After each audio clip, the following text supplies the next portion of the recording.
بسم الله الرحمن الرحيم لا أقسم بهذا البلد وأنت حل بهذا البلد ووالد وما ولد لقد خلقنا الإنسان في كبد أيحسب أن لن يقدر عليه أحد يقول أهلكت مالا لبدا أيحسب أن لم يره أحد ألم نجعل له عينين ولسانا وشفتين وهديناه النجدين فلاقتحم العقبة وما أدراك ما العقبة فك رقبة أو إطعام في يوم ذي مسغبة يتيما ذا مقربة. السلام عليكم ورحمة الله وبركاته.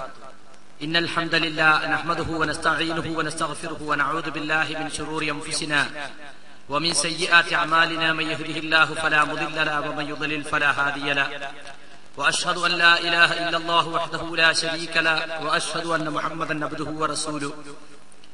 يا أيها الذين آمنوا اتقوا الله حق تقاته ولا تموتن إلا وأنتم مسلمون. أما بعد فإن خير الحديث كتاب الله وأصدق السنن سنن محمد صلى الله عليه وسلم وشر الأمور محدثاتها وكل محدثة بدعة وكل بدعة ضلالة وكل ضلالة في النار. أعوذ بالله من الشيطان الرجيم. فويل للذين يكتبون الكتاب بأيديهم ثم يقولون هذا من عند الله ليشتروا به ثمنا قليلا وويل لهم مما كتبت أيديهم وويل لهم مما يكسبون.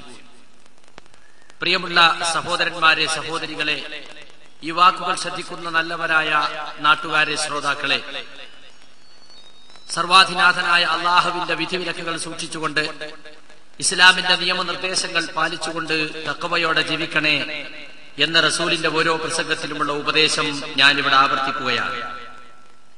കഴിഞ്ഞ മാസത്തിൽ ഇസ്ലാഹി പ്രസ്ഥാനം ഈ കണ്ണൂർ ജില്ലയുടെ ഒരറ്റത്ത് പയ്യന്നൂരിൽ വെച്ച് നടത്തിയ ഇസ്ലാഹി സമ്മേളനത്തിന് മറുപടി പറയാൻ വേണ്ടി മുസ്ലിം സമുദായത്തെ എക്കാലത്തും പിന്തിരിപ്പൻ ആശയങ്ങളിലേക്ക് വഴി നടത്താൻ ശ്രമിച്ചിട്ടുള്ള മുസ്ലിം സമുദായത്തിന്റെ സർവമാന പുരോഗതികൾക്ക് മുമ്പിലും കീറാമുട്ടികൾ വലിച്ചിട്ട മുസ്ലിയാരുട്ടി വർഗം ഇവിടെ മറുപടി എന്നോണം ചില പ്രഹസന പ്രസംഗങ്ങൾ നടത്തുകയുണ്ടായി.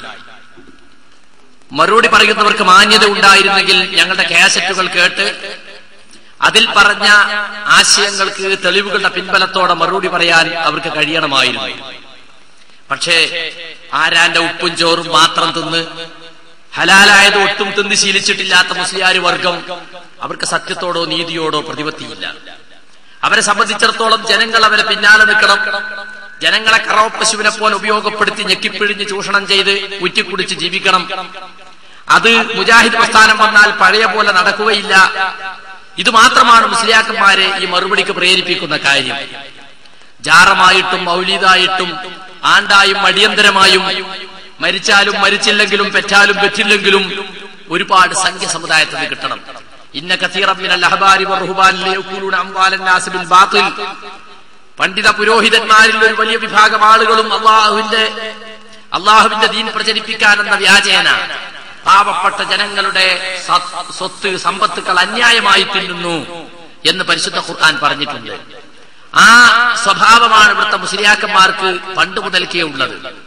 ഈ പയ്യന്നൂരിന്റെ ഭാഗങ്ങളിൽ മുജാഹിദ് സമ്മേളനം വമ്പിച്ച പ്രതികരണങ്ങൾ ഉണ്ടാക്കിയപ്പോൾ തങ്ങളുടെ കാലിന്റെ ചോട്ടിൽ നിന്ന് മണ്ണ് പോകുമെന്ന് മനസ്സിലാക്കിയ മുസ്ലിയാക്കന്മാർ ആളുകളെ പിടിച്ചു നിർത്താൻ ഒരു നാടകം കളിച്ചതാണ് യഥാർത്ഥത്തിൽ മറുപടി പ്രസംഗം എന്ന് പറഞ്ഞ് ഇവിടെ നടത്തിയിട്ടുള്ളത്. ഞങ്ങൾ ഉന്നയിച്ചിട്ടുള്ള വാദങ്ങൾക്ക് പ്രമാണങ്ങൾ കൊണ്ട് മറുപടി പറയാൻ കഴിയാതെ എല്ലാ സ്ഥലത്തും പറയുന്ന ചില റെഡിമെയ്ഡ് പ്രസംഗങ്ങൾ കാച്ചി മുസ്ലിയാക്കന്മാർ സ്ഥലം വിട്ടിരിക്കുകയാണ്. അതുകൊണ്ട് തന്നെ അവരുടെ തനിനിറം തുറന്നു കാട്ടേണ്ടത് ഞങ്ങളുടെ ബാധ്യതയായി ഞങ്ങൾ കാണുന്നു. ഇവിടെ പുറത്ത് ഒരു ബോർഡ് വെച്ചിട്ടുണ്ടത്രേ, മുജാഹിദുകളുടെ അസത്യവാദങ്ങൾക്ക് മറുപടി. ഞങ്ങൾ അതിന് 1000 വട്ടം സ്വാഗതം ചെയ്യുന്നു. പക്ഷെ ഞങ്ങൾക്ക് പറയാനുള്ള, നിങ്ങൾ ഈ മറുപടി പിന്നെ നിർത്തിപ്പോകരുത്. ഞങ്ങൾ നിർത്തുന്ന പ്രശ്നമല്ല, ഞങ്ങൾ ഇതന്നെ ഞങ്ങളെ പരിപാടി. നിങ്ങൾ ഇസ്ലാമിനെ തെറ്റിദ്ധരിപ്പിക്കുമ്പോൾ അതിന്റെ സത്യാവസ്ഥ ഞങ്ങൾ ജനങ്ങളെ ബോധ്യപ്പെടുത്തും. ഒരുപാട് സ്ഥലങ്ങളിൽ നിങ്ങൾ പ്രസംഗിക്കുന്നു, ഞങ്ങൾ പ്രസംഗിക്കുന്നു, വീണ്ടും ഞങ്ങൾ പ്രസംഗിക്കുന്നു, വീണ്ടും നിങ്ങൾ പ്രസംഗിക്കുന്നു.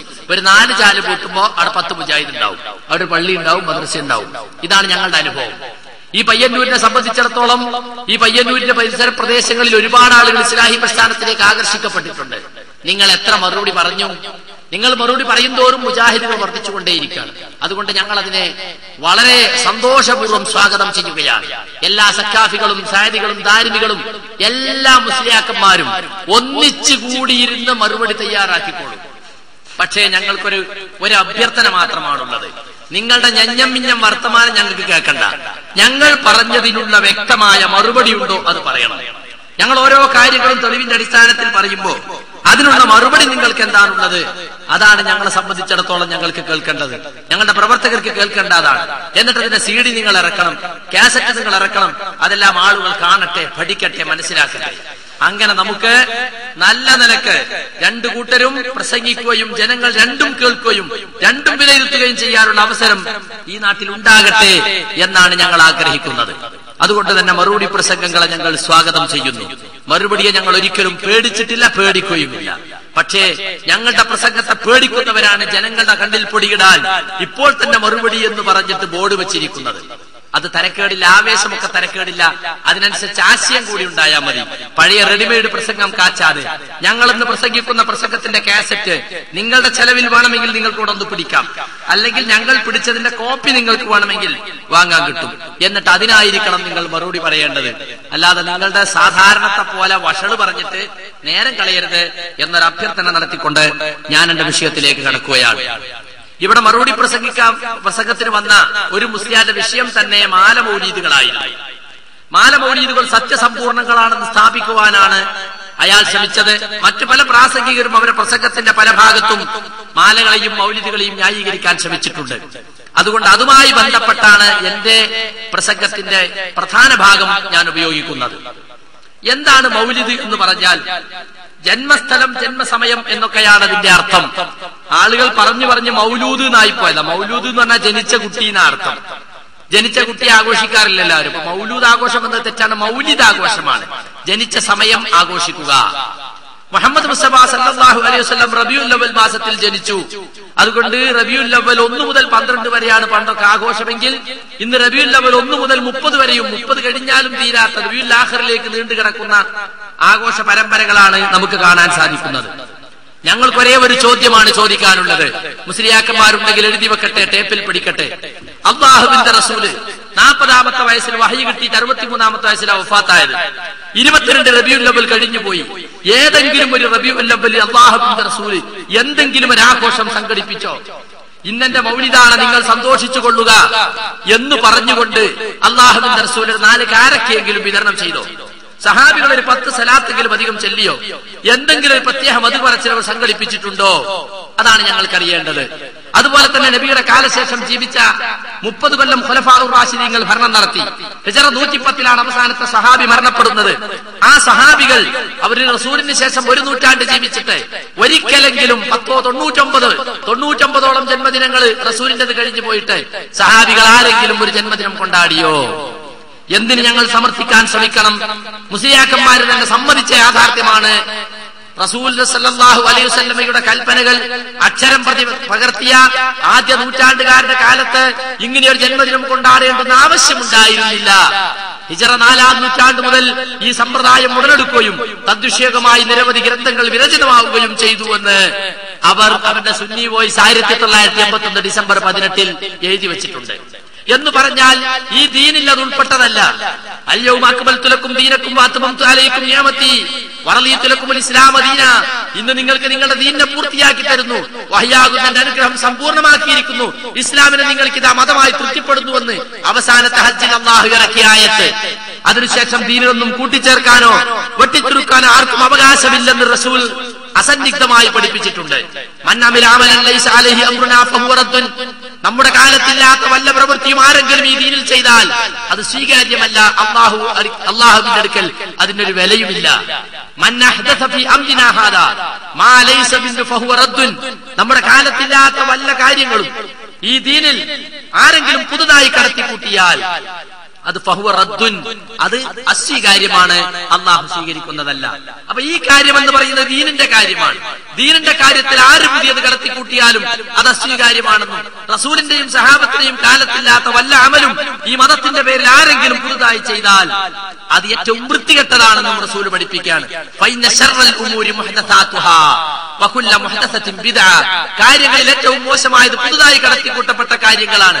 പുതുതായി കടത്തിക്കൂട്ടപ്പെട്ടവയെല്ലാം പുത്തനാചാരങ്ങളും അതുകൊണ്ട് തന്നെ നരകത്തിലുമാണെന്ന് അള്ളാഹുവിന്റെ റസൂൽ ഓരോ പ്രസംഗത്തിലും സഹാബികളെ ബോധ്യപ്പെടുത്താറുണ്ടായിരുന്നു. ഇതുകൊണ്ടാണ് സുഹൃത്തുക്കളെ മുജാഹിദുകൾ മൗലിദ് ആഘോഷിക്കാത്തത്. നിങ്ങൾ മൗലിദിനോടനുബന്ധിച്ച് ചൊല്ലുന്ന ഗീതങ്ങളെ സംബന്ധിച്ച് മാത്രമല്ല ഞങ്ങൾക്ക് അഭിപ്രായ വ്യത്യാസം. അതിൽ യഥാർത്ഥ ചരിത്രം തന്നെ ഉൾപ്പെടുത്തി നിങ്ങൾ ഒരു കഥാപ്രസംഗം മോഡലിൽ ഗദ്യമായും പദ്യമായും ഗദ്യപദ്യ സമ്മിശ്രമായും ഉണ്ടാക്കിയാലും ഞങ്ങൾക്കത് സ്വീകാര്യമല്ല. കാരണം എന്താ? റസൂലിന്റെ സഹാബത്ത് അങ്ങനെ റബീഉൽ അവ്വലിനോടനുബന്ധിച്ച് ഒരു മൗലിദ് പാരായണം നടത്തിയിട്ടില്ല. അങ്ങനെ മൗലിദിനോടനുബന്ധിച്ച് ചൊല്ലാൻ വേണ്ടി പദ്യമോ ഗദ്യമോ ഗദ്യപദ്യ സമ്മിശ്രമോ അവരുണ്ടാക്കിയിട്ടില്ല. അതുകൊണ്ട് തന്നെ ഇത് ബിദ്അത്താണ്, വലാലത്താണ്, സന്മാർഗത്തിന് വഴികാടാണ്. 300 കൊല്ലം കഴിഞ്ഞിട്ട് ദീനിൽ സിയാക്കൾ കടത്തിക്കൂട്ടിയതാണിത്. ആദ്യത്തെ 300 കൊല്ലം എന്ന് പറഞ്ഞാൽ അലവലാദികൾ ജീവിച്ച 300 കൊല്ലമല്ലാതെ സഹാബികൾ, താബികൾ, താബിഉ താബികൾ എന്ന് പറയപ്പെടുന്ന സലഫ് സാലിഹുകൾ, ഈ സമുദായത്തിലെ ഉത്തമരിൽ ഉത്തമരായ നല്ലവരായ മുൻഗാമികൾ അവരാരും തന്നെ കൊണ്ടാടിയിട്ടില്ലെന്ന്. മൗലൂദിന് 5000 അറുക്കണം, കോഴി 10,000 പൊരിക്കണം, അതുപോലെ സ്വർണ്ണമുണ്ടെങ്കിൽ ചെലവാക്കണമെന്ന് വാദിക്കുന്ന മുസ്ലിയാക്കന്മാർക്ക് വരെ സമ്മതിക്കേണ്ടി വന്നിട്ടുണ്ട്. ഇന്ന അമലൽ മൗലിദി ഹദസ ബഅദൽ ഖുറൂനി സലാസ എന്നാണ് ഫത്വൽ മുഈനിന്റെ വ്യാഖ്യാനമായ സയ്യിദ് ബക്കറിയുടെ യാനത്ത് താലിബീനിൽ പറഞ്ഞിട്ടുള്ളത്. സഹാബി എന്ന പണ്ഡിതന്റെ വാക്യമായിട്ടാണ് അത് എടുത്തു പറഞ്ഞിട്ടുള്ളത്. ഞങ്ങളാരും പറഞ്ഞതല്ല. പള്ളി ദർസുകളിൽ ഓതുന്ന ഫത്വൽ മുഈനിന്റെ വ്യാഖ്യാനം. ഈ മൗലിദാഘോഷം 3 നൂറ്റാണ്ടിന് ശേഷം പുതുതായി ഉടലെടുത്തതാകുന്നു. അതുകൊണ്ട് അത് ഇസ്ലാമിൽ ഉൾപ്പെട്ടതേയല്ല, ഇസ്ലാമിൽ ഉൾപ്പെട്ടതല്ലാത്തൊരു ആചാരമാണ് ഈ മൗലിദ് എന്ന് പറയുന്നത്. അങ്ങനെയുള്ള ബിദ്അത്തുകൾ ചെയ്താൽ അവരുടെ തൗബ പോലും അല്ലാഹു സ്വീകരിക്കുകയില്ലെന്നാണ് റസൂൽ പഠിപ്പിച്ചിട്ടുള്ളത്.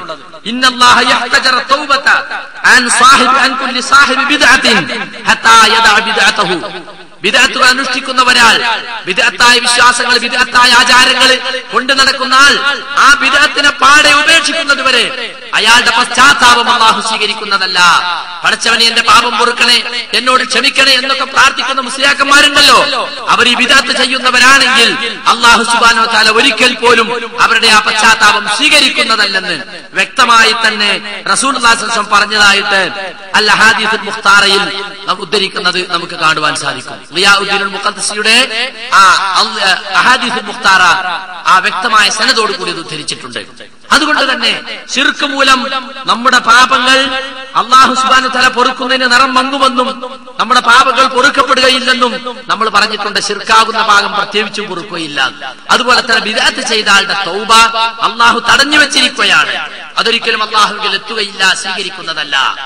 ഇതുകൊണ്ടാണ് ഞങ്ങൾ മൗലിദ് കൊണ്ടാടാത്തത്. മനസ്സിലായില്ലേ? ഞങ്ങളെ ദീൻ സുരക്ഷിതമായിരിക്കണം, പരലോകത്ത് ഞങ്ങൾക്ക് രക്ഷപ്പെടണം എന്നതുകൊണ്ടാണ് റസൂൽ കൊണ്ടുവന്ന ദീനിൽ റസൂൽ പഠിപ്പിക്കാത്ത വല്ലതും ഉൾപ്പെടുത്തിക്കൊണ്ട് ആരെങ്കിലും വല്ലതും കൂട്ടിച്ചേർത്താൽ അത് തള്ളിക്കളയേണ്ടതാണെന്നാണ് ഇസ്ലാമിക സമൂഹത്തിന്റെ ആദ്യകാല നേതാക്കന്മാർ നമ്മളെ പഠിപ്പിച്ചിട്ടുള്ളത്. ഇനി ഈ ബിദ്അത്തായ മൗലിദ് അന്ന് ചൊല്ലാൻ വേണ്ടി ഉണ്ടാക്കിയ കള്ളക്കഥകളും നുണകളും കുഫറും ശിർക്കുമൊക്കെ കലർന്ന മൗലിദുകൾ അത് പണ്ടേ ദുർബല, പിന്നെ ഗർഭിണി എന്ന് പറഞ്ഞതുപോലെ അല്ലെങ്കിൽ തന്നെ ബിദ്അത്താണ്. അതിൽ കൂടി കള്ളക്കഥകൾ ഉണ്ടെങ്കിലോ ശിർക്കും കുഫറും ഉണ്ടെങ്കിലോ അത് വലിച്ചെറിയണമെന്ന കാര്യത്തിൽ ആരും സംശയിക്കുകയില്ല. മാലമൗലിദുകൾ സത്യസമ്പൂർണമാണെന്ന് സ്ഥാപിക്കുവാൻ വേണ്ടി മുസ്ലിയാക്കന്മാരിവിടെ കണഞ്ഞു പരിശ്രമിച്ചു നോക്കി. പക്ഷേ മാലയുടെയും മൗലിദിന്റെയും വക്കത്ത് പോലും തൊടാൻ അവർക്ക് ധൈര്യം കിട്ടിയിട്ടില്ല. ഞങ്ങൾ വിമർശിക്കുന്ന ഒരു വരിയെ പോലും ഖണ്ഡിക്കാൻ അവർക്ക് സാധിച്ചില്ല എന്നതാണ് വസ്തുത. സുഹൃത്തുക്കളെ, ഞാൻ ചില സാമ്പിളുകൾ മാത്രം പറയാം.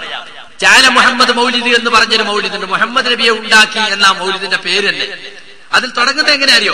അൽഹംദുലില്ലാഹില്ലദീ ജഅല മുഹമ്മദൻ സബബ കുല്ലി മൗജൂദ്. കണ്ടോ? മുഹമ്മദ് നബി സല്ലല്ലാഹു അലൈഹി വസല്ലമയെ എല്ലാ വസ്തുക്കളുടെയും കാരണമാക്കി സൃഷ്ടിച്ച അല്ലാഹുവിന്റെ സർവസ്തുതിയും അപ്പൊ ലോകത്തൊന്നും ഉണ്ടായിരുന്നില്ല. ആദ്യം ഉണ്ടായത് നബി സല്ലല്ലാഹു അലൈഹി വസല്ലമയുടെ പ്രകാശമാണ്. പിന്നെ നബിക്ക് വേണ്ടിയാണ് മറ്റെല്ലാ സർവ്വചരാചരങ്ങളും ഉണ്ടാക്കിയത്.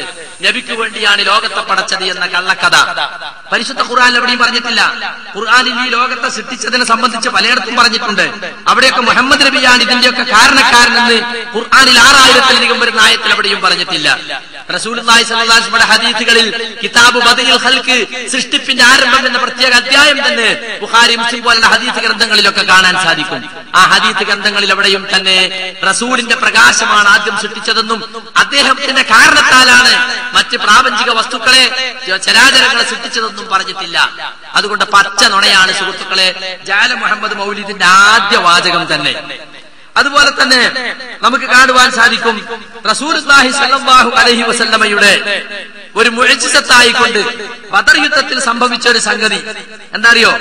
വമുഅ്ജിസത്തു യദിഹി ഹൈസ റമാ മിനത് തുറാബ് ഫഖാല ശാഹത്തിൽ വുജൂഹ് ഫഉഅമിയ അബ്സാറുഹും വൻഹസമ 12000 റജുലൻ മിനൽ കുഫാരി യൗമ ബദർ. നബിയുടെ കയ്യിന്റെ മുഅ്ജിസത്തിൽപ്പെട്ടതാണ്. നബി സല്ലല്ലാഹു അലൈഹി വസല്ലം ബദർ യുദ്ധ ദിവസം ശാഹത്തിൽ വുജൂഹ് എന്ന് പറഞ്ഞിട്ട് ഒരു പിടി മണ്ണ് വാരിയിട്ട് ഖുറൈശികളുടെ നേരെ എറിഞ്ഞു. അപ്പോൾ അവരുടെ എല്ലാം കാഴ്ച നഷ്ടപ്പെട്ടു. 12,000-ഓളം സത്യനിഷേധികൾ ആ ബദർ യുദ്ധ ദിവസം തോറ്റോടി. എങ്ങനെയുണ്ട്? ബദർ യുദ്ധത്തിൽ പങ്കെടുത്ത ആളുകൾ എത്രയാണ്? 313 സഹാബികളും നബിയും. അപ്പുറത്ത് എത്രയാണ് ഉണ്ടായിരുന്നത്? 1000-ഓളം വരുന്ന കാഫിറുകൾ, 1000-ഓളം വരുന്ന ഖുറൈശികൾ. അവരാണ് ബദർ യുദ്ധത്തിൽ പങ്കെടുത്തിരുന്നത്. പക്ഷേ ഇവിടെ ജാല മുഹമ്മദേരം പറയുന്നത് എന്താണ്? 12,000 സത്യനിഷേധികൾ തോറ്റോടി എന്നാണ്. എന്ന് പറഞ്ഞ 2ാം ക്ലാസ് പഠിക്കുന്ന കുട്ടിക്ക് പോലും അറിയാം ബദർ യുദ്ധത്തിൽ പങ്കെടുത്ത 1000-ഓളം വരുന്ന അബൂജഹലിന്റെ നേതൃത്വത്തിലുള്ള ഖുറൈശികളാണ്. അതുപോലും അറിയാത്ത ഏതോ ഒരു പടുവിട്ടിയാണ് ജാല മുഹമ്മദ് മൗലിദ് ഉണ്ടാക്കിയിട്ടത്. 12,000 ആൾ തോറ്റോടി എന്ന് മാത്രമല്ല 12,000 ആൾക്കും കാഴ്ച പോയി. അന്ന് ബദറിൽ പങ്കെടുത്ത എത്രയോ സഹാബികൾ പിൽക്കാലത്ത് ഇസ്ലാമതം സ്വീകരിച്ച് റസൂലുള്ളാഹിന്റെ സദസ്സിൽ വന്നിട്ടുണ്ട്. അവർ വടിയും കുത്തിപ്പിടിച്ച് തപ്പിത്തടഞ്ഞല്ല വന്നത്. കാരണം അവർക്കാർക്കും കാഴ്ച പോയിട്ടില്ല. ശാഹത്തിൽ വുജൂഹ് എന്ന് പറഞ്ഞപ്പോൾ അവരെ കണ്ണുകളിൽ ഈ പൂഴി പറ്റുകയും അവർ അങ്കലാപ്പിലാവുകയും യുദ്ധം പരാജയപ്പെടാൻ കാരണമാവുകയും ചെയ്തു എന്നതാണ് ചരിത്ര വസ്തുത. പക്ഷെ അതൊന്നുമല്ല മുസ്ലിയാക്കന്മാര് പറഞ്ഞിട്ടത്. അത് റസൂലിന്റെ കഴിവാണെന്നും പറഞ്ഞിരിക്കുന്നു. റസൂലുള്ളാഹിന്റെ കഴിവല്ലാതെ എറിയുക എന്ന പ്രവർത്തനം മാത്രമേ റസൂൽ ചെയ്തിട്ടുള്ളൂ. അത് കൊള്ളേണ്ടടുത്ത് കൊള്ളിച്ചത് അല്ലാഹുവാണെന്ന് ഖുർആനിൽ തന്നെ പറഞ്ഞിട്ടുണ്ട്. വമാ റമൈത ഇദ് റമൈത വലാകിൻ അല്ലാഹ റമാ. മുഹമ്മദ് നബിയെ താങ്കൾ എറിഞ്ഞപ്പോൾ യഥാർത്ഥത്തിൽ താങ്കളല്ല എറിഞ്ഞത്, അല്ലാഹുവാണ് എറിഞ്ഞത്. എറിയുക എന്ന പ്രവർത്തനത്തിന്റെ രൂപം മാത്രമാണ് നബിയിൽ നിന്നുണ്ടായത്. അത് എത്തേണ്ടടുത്ത് എത്തിച്ചത് അല്ലാഹുവിന്റെ കഴിവാണ്. മുഅ്ജിസത്തുകളെല്ലാം അല്ലാഹുവിന്റെ കഴിവാണ്. ഇത് ജാല മുഹമ്മദിലെ ഒരു സാമ്പിൾ കള്ളക്കഥ ഞാൻ പറഞ്ഞു എന്ന് മാത്രം. ഇനി മുഹയ്യദ്ദീൻ മൗലിദിൽ കാണാം. ഇവിടെ പറഞ്ഞത് നബിയാണ് ലോകത്തെ സൃഷ്ടിക്കുവാൻ കാരണക്കാരൻ തന്നെ. എന്നാ മുഹയ്യദ്ദീൻ മൗലിദ് പറഞ്ഞിട്ടുള്ളൂ ഫമിൻ വിലായതിഹി ഖാലല്ലാഹു ലഹു ലൗലാക ലം തൂജദിൽ അക്വാനു മിൻ അദമി. അദ്ദേഹത്തിന്റെ വിലായത്തിൽപ്പെട്ടതാണ്, മുഹയ്യദ്ദീൻ ശൈഖിന്റെ വിലായത്തിൽപ്പെട്ടതാണ്. അദ്ദേഹത്തോട് അള്ളാഹു പറഞ്ഞു, മുഹയ്യദ്ദീനെ താങ്കൾ ഇല്ലായിരുന്നുവെങ്കിൽ ഈ ദുനിയാവിനെ ഇല്ലായ്മയിൽ നിന്നും ഉണ്ടാക്കപ്പെടുമായിരുന്നില്ല. അപ്പൊ മുഹയ്യദ്ദീൻ ശൈഖാണ് ലോകത്തെ ഉണ്ടാക്കാൻ കാരണമെന്നാണ് മുഹയ്യദ്ദീൻ മൗലിദിൽ പറയുന്നത്. ഇതിലേതാപ്പ നമ്മൾ വിശ്വസിക്കേണ്ടത്? റസൂലാണ് കാരണമെന്ന് ജാല മുഹമ്മദേരം പറയുന്നു, അതുപോലെ മുഹയ്യദ്ദീൻ ശൈഖാണ് കാരണമെന്ന് മുഹയ്യദ്ദീൻ മൗലിദിൽ പറയുന്നു. ഏത് സമാചാരമാണ് ശരിയായ സമാചാരമെന്ന് ഇവിടെ മുസ്ലിയാരുട്ടികൾ വ്യക്തമാക്കണം എന്നാണ് എനിക്ക് പറയാനുള്ളത്. ഇനി സുഹൃത്തുക്കളെ, ഫാത്തിമ മൗലിദ് കണ്ട മൗലിദുണ്ട്. ആ ഫാത്തിമ മൗലിദില് ഇതൊക്കെ ഷിയാക്കൾ ഉണ്ടാക്കിയതാണല്ലോ. ഷിയാക്കളാണ് യഥാർത്ഥത്തിൽ മൗലിദ് തുടങ്ങി വെച്ചത് തന്നെ. ഈജിപ്ത് ഭരിച്ചിരുന്ന അൽ-മുഅ്സുദ്ദീനില്ലായെ പോലെയുള്ള ഷിയാക്കളിൽ അതിരുകവിഞ്ഞ വിഭാഗമാണ് റസൂലിന്റെ ജന്മദിനം കൊണ്ടാടുന്ന പ്രവർത്തനം മുസ്ലിം സമുദായത്തിലേക്ക് കൊണ്ടുവന്നത്. ഇവിടുത്തെ കേരള ഷിയാക്കൾ എന്ന് പറയുന്നത് ഇവിടുത്തെ സമസ്തക്കാരാണ്. പേര് സുന്നിയാണെങ്കിലും കൊണ്ടു നടക്കുന്ന മിക്കവാറും ആചാരങ്ങളൊക്കെ ഷിയാക്കള ആചാരങ്ങളാണ്. അതുകൊണ്ട് തന്നെ സമസ്ത കേരള സുന്നി ജമിയത്തുൽ ഉലമ എന്ന് പറയേണ്ടടുത്ത് സമസ്ത കേരള ഷിയ ജമിയത്തുൽ ഉലമ എന്ന് പറയുന്നതായിരിക്കും ശരി. സുന്നി യുവജന സംഘമല്ല, ഷിയ യുവജന സംഘം. സുന്നി സ്റ്റുഡൻസ് ഫെഡറേഷൻ അല്ല, ഷിയ സ്റ്റുഡൻസ് ഫെഡറേഷൻ എന്നാണ് നിങ്ങൾ പറയുന്നത്. കാരണം ഷിയാക്കള ആചാരങ്ങളാണ് നിങ്ങളൊക്കെ കൊണ്ടു നടക്കുന്നത്. അഹ്ലുൽ സുന്നത്തിന്റെ പണ്ഡിതന്മാരാരും സുഹൃത്തുക്കളെ ഇത് അനുകൂലിച്ചിട്ടില്ല എന്ന് നമ്മൾ മനസ്സിലാക്കണം. ഇനി ഫാത്തിമ മൗലിദിന്റെ കഥ ശ്രദ്ധിക്കണം നിങ്ങൾ. റസൂലുള്ളാഹി സ്വല്ലല്ലാഹു അലൈഹി വസല്ലം 51-ാമത്തെ വയസ്സിൽ മിഅ്റാജ് യാത്രക്ക് പോയത് നിങ്ങൾക്കറിയാം. നബിയെ മക്കയിൽ നിന്ന് മസ്ജിദുൽ അഖ്സയിലേക്ക് കൊണ്ടുപോയി രാത്രി കൊണ്ട്. അവിടുന്ന് ആകാശങ്ങൾ കയറിപ്പോയി. ഒന്നാനാകാശത്ത് എന്ന് മുട്ടി വിളിച്ച് ജിബ്രീലിന്റെ കൂടെ തുറക്കപ്പെട്ടു. അടുത്ത ആകാശം വരെ പോയി, അങ്ങനെ പോയി അവസാനം വരെ പോയ ചരിത്രം. അവിടെ ആകാശാരോഹണ യാത്രയിൽ ഖദീജ ബീവിക്ക് വേണ്ടി അള്ളാഹു തയ്യാർ ചെയ്ത സ്വർഗത്തിലെ ഭവനം റസൂലുള്ളാഹിക്ക് കാണിച്ചു കൊടുത്തു അത്രേ. അപ്പൊ ആ ഭവനത്തിന്റെ മുമ്പിൽ ഒരു ആപ്പിളിന്റെ മരമുണ്ട്. ആപ്പിൾ ഇങ്ങനെ കായ്ച്ചു നിൽക്കുന്നുണ്ട്. ഒരാപ്പിൾ എടുത്തിട്ട് ജിബ്രീല് മുഹമ്മദ് നബിക്ക് കൊടുത്തു, കഴിച്ചോളൂ എന്നാണ്. നിങ്ങൾക്കൊരു കുട്ടി ഉണ്ടാകട്ടെ എന്ന് ആശംസിക്കുകയും ചെയ്തു എന്നാണ്. അങ്ങനെ റസൂലുള്ളാഹ് ആ ആപ്പിൾ തിന്ന് തിരിച്ചു വന്നു. ഖദീജ ബീവിയുമായി ചേർന്ന് ജീവിച്ചു. അങ്ങനെയാണ് ഫാത്തിമ ബീവി ഉണ്ടായത് എന്നാണ്. എന്നിട്ട് അതിനെ കുറിച്ച് പറയുന്നിട്ടുള്ളൂ. ഫലമ്മാ ഹമലത് ഖദീജത്തു ബിഫാത്തിമത ഉജിദത് റായിഹത്തുൽ ജന്നത്തി 9 അശ്വരിൻ. ഫാത്തിമ ബീവിയെ ഗർഭം ധരിച്ച 9 മാസത്തിലും ഖദീജ ബീവിക്ക് സ്വർഗത്തിന്റെ മണം ഉണ്ടായിരുന്നു. ഫലമ്മാ വളഅത്ഹാ ഇൻതഖലത് റായിഹത്തു ഇലൈഹാ. ജനിച്ചതിന് ശേഷം ആ സ്വർഗത്തിന്റെ പരിമളം ഫാത്തിമ ബീവിയിലേക്ക് നീങ്ങി. ഫകാന നബി സല്ലല്ലാഹു അലൈഹി വസല്ലം മിനസ്താഖ ഇലൽ ജന്നത്തി ഖബ്ബലഹാ. റസൂലുള്ളാഹി സ്വല്ലല്ലാഹു അലൈഹി വസല്ലം സ്വർഗത്തെ സംബന്ധിച്ച് ആഗ്രഹം ഉണ്ടായാൽ ഖദീജ ബീവി ഫാത്തിമ ബീവിയെ പോയി ചുംബിക്കുമായിരുന്നു. അപ്പൊ സ്വർഗത്തിൽ ആപ്പിൾ നിന്നിട്ടുണ്ടായ കുട്ടിയാണ്. അതുകൊണ്ട് ഗർഭം ധരിച്ചപ്പോ ഉമ്മാക്ക് സ്വർഗത്തിന്റെ മണം, പ്രസവിച്ചപ്പോ കുട്ടിക്ക് മണം. എന്നിട്ട് എപ്പോഴാ ഫാത്തിമ ബീവിയെ പ്രസവിച്ചത്? റസൂലുള്ളാഹിക്ക് നുബുവത്ത് കിട്ടുന്നതിന്റെ 5 കൊല്ലം മുമ്പാണ് ഫാത്തിമ ബീവിയെ പ്രസവിച്ചത്. അതായത് നബിക്ക് 35 വയസ്സുള്ളപ്പോ. എപ്പോഴാണ് മിറാജിൽ പോയത്? 51-ാമത്തെ വയസ്സിൽ. അപ്പൊ 51-ാമത്തെ വയസ്സിൽ ആപ്പിൾ നിന്നിട്ട് 35-ാമത്തെ വയസ്സിൽ കുട്ടിയുണ്ടായി. സക്കാഫി കുട്ടികളെ, ദാരിമി കുട്ടികളെ, സൈദി കുട്ടികളെ, നിങ്ങളൊന്ന് വിശദീകരിക്കണം. ഇത് 51-ാമത്തെ വയസ്സിൽ ആപ്പിൾ നിന്നിട്ട് 35-ാമത്തെ വയസ്സിൽ കുട്ടി ഉണ്ടാകുന്നത് ഏതോ ജൂതന്മാര് കെട്ടിയുണ്ടാക്കിയിട്ട് വിട്ടതാ. ഏത് ജൂതം ഉണ്ടാക്കി വിട്ടാലും ശരി, ഒറ്റ മൗലിദിന്റെ അഡ്രസ് ഉണ്ടാവില്ലല്ലോ. ഇത് ഇന്നോനുണ്ടാക്കിയതാണ്, ഓന്റെ പേരോ ഓന്റെ ഒപ്പാന്റെ പേരോ ഒന്നും ഉണ്ടാവില്ല. ഏതേലും ജൂതന്മാരുണ്ടാക്കിയിട്ട് അങ്ങോട്ട് അടിച്ചു വിടുന്ന് 313 വക 513 വക എന്നും പറഞ്ഞിട്ട് അതിൽപ്പെട്ടതാണ്. ഇതിലുണ്ട് ഒരു ബൈത്ത്, അല്ലാഹു തആല വ തആല വ തആല അല്ലാഹു തആല ബിലാ ഫാത്തിമ ബീവി. അല്ലാഹു ഉന്നതനായിരിക്കുന്നു, ഉന്നതനായിരിക്കുന്നു, ഉന്നതനായിരിക്കുന്നു ഫാത്തിമ ബീവിയുടെ പൊരുത്തം കൊണ്ട്. ഫാത്തിമ ബീവിന്റെ പൊരുത്തല്ലെങ്കിൽ അള്ളാഹ്ക്ക് ഉന്നതനാകാൻ കഴിയുന്നത്?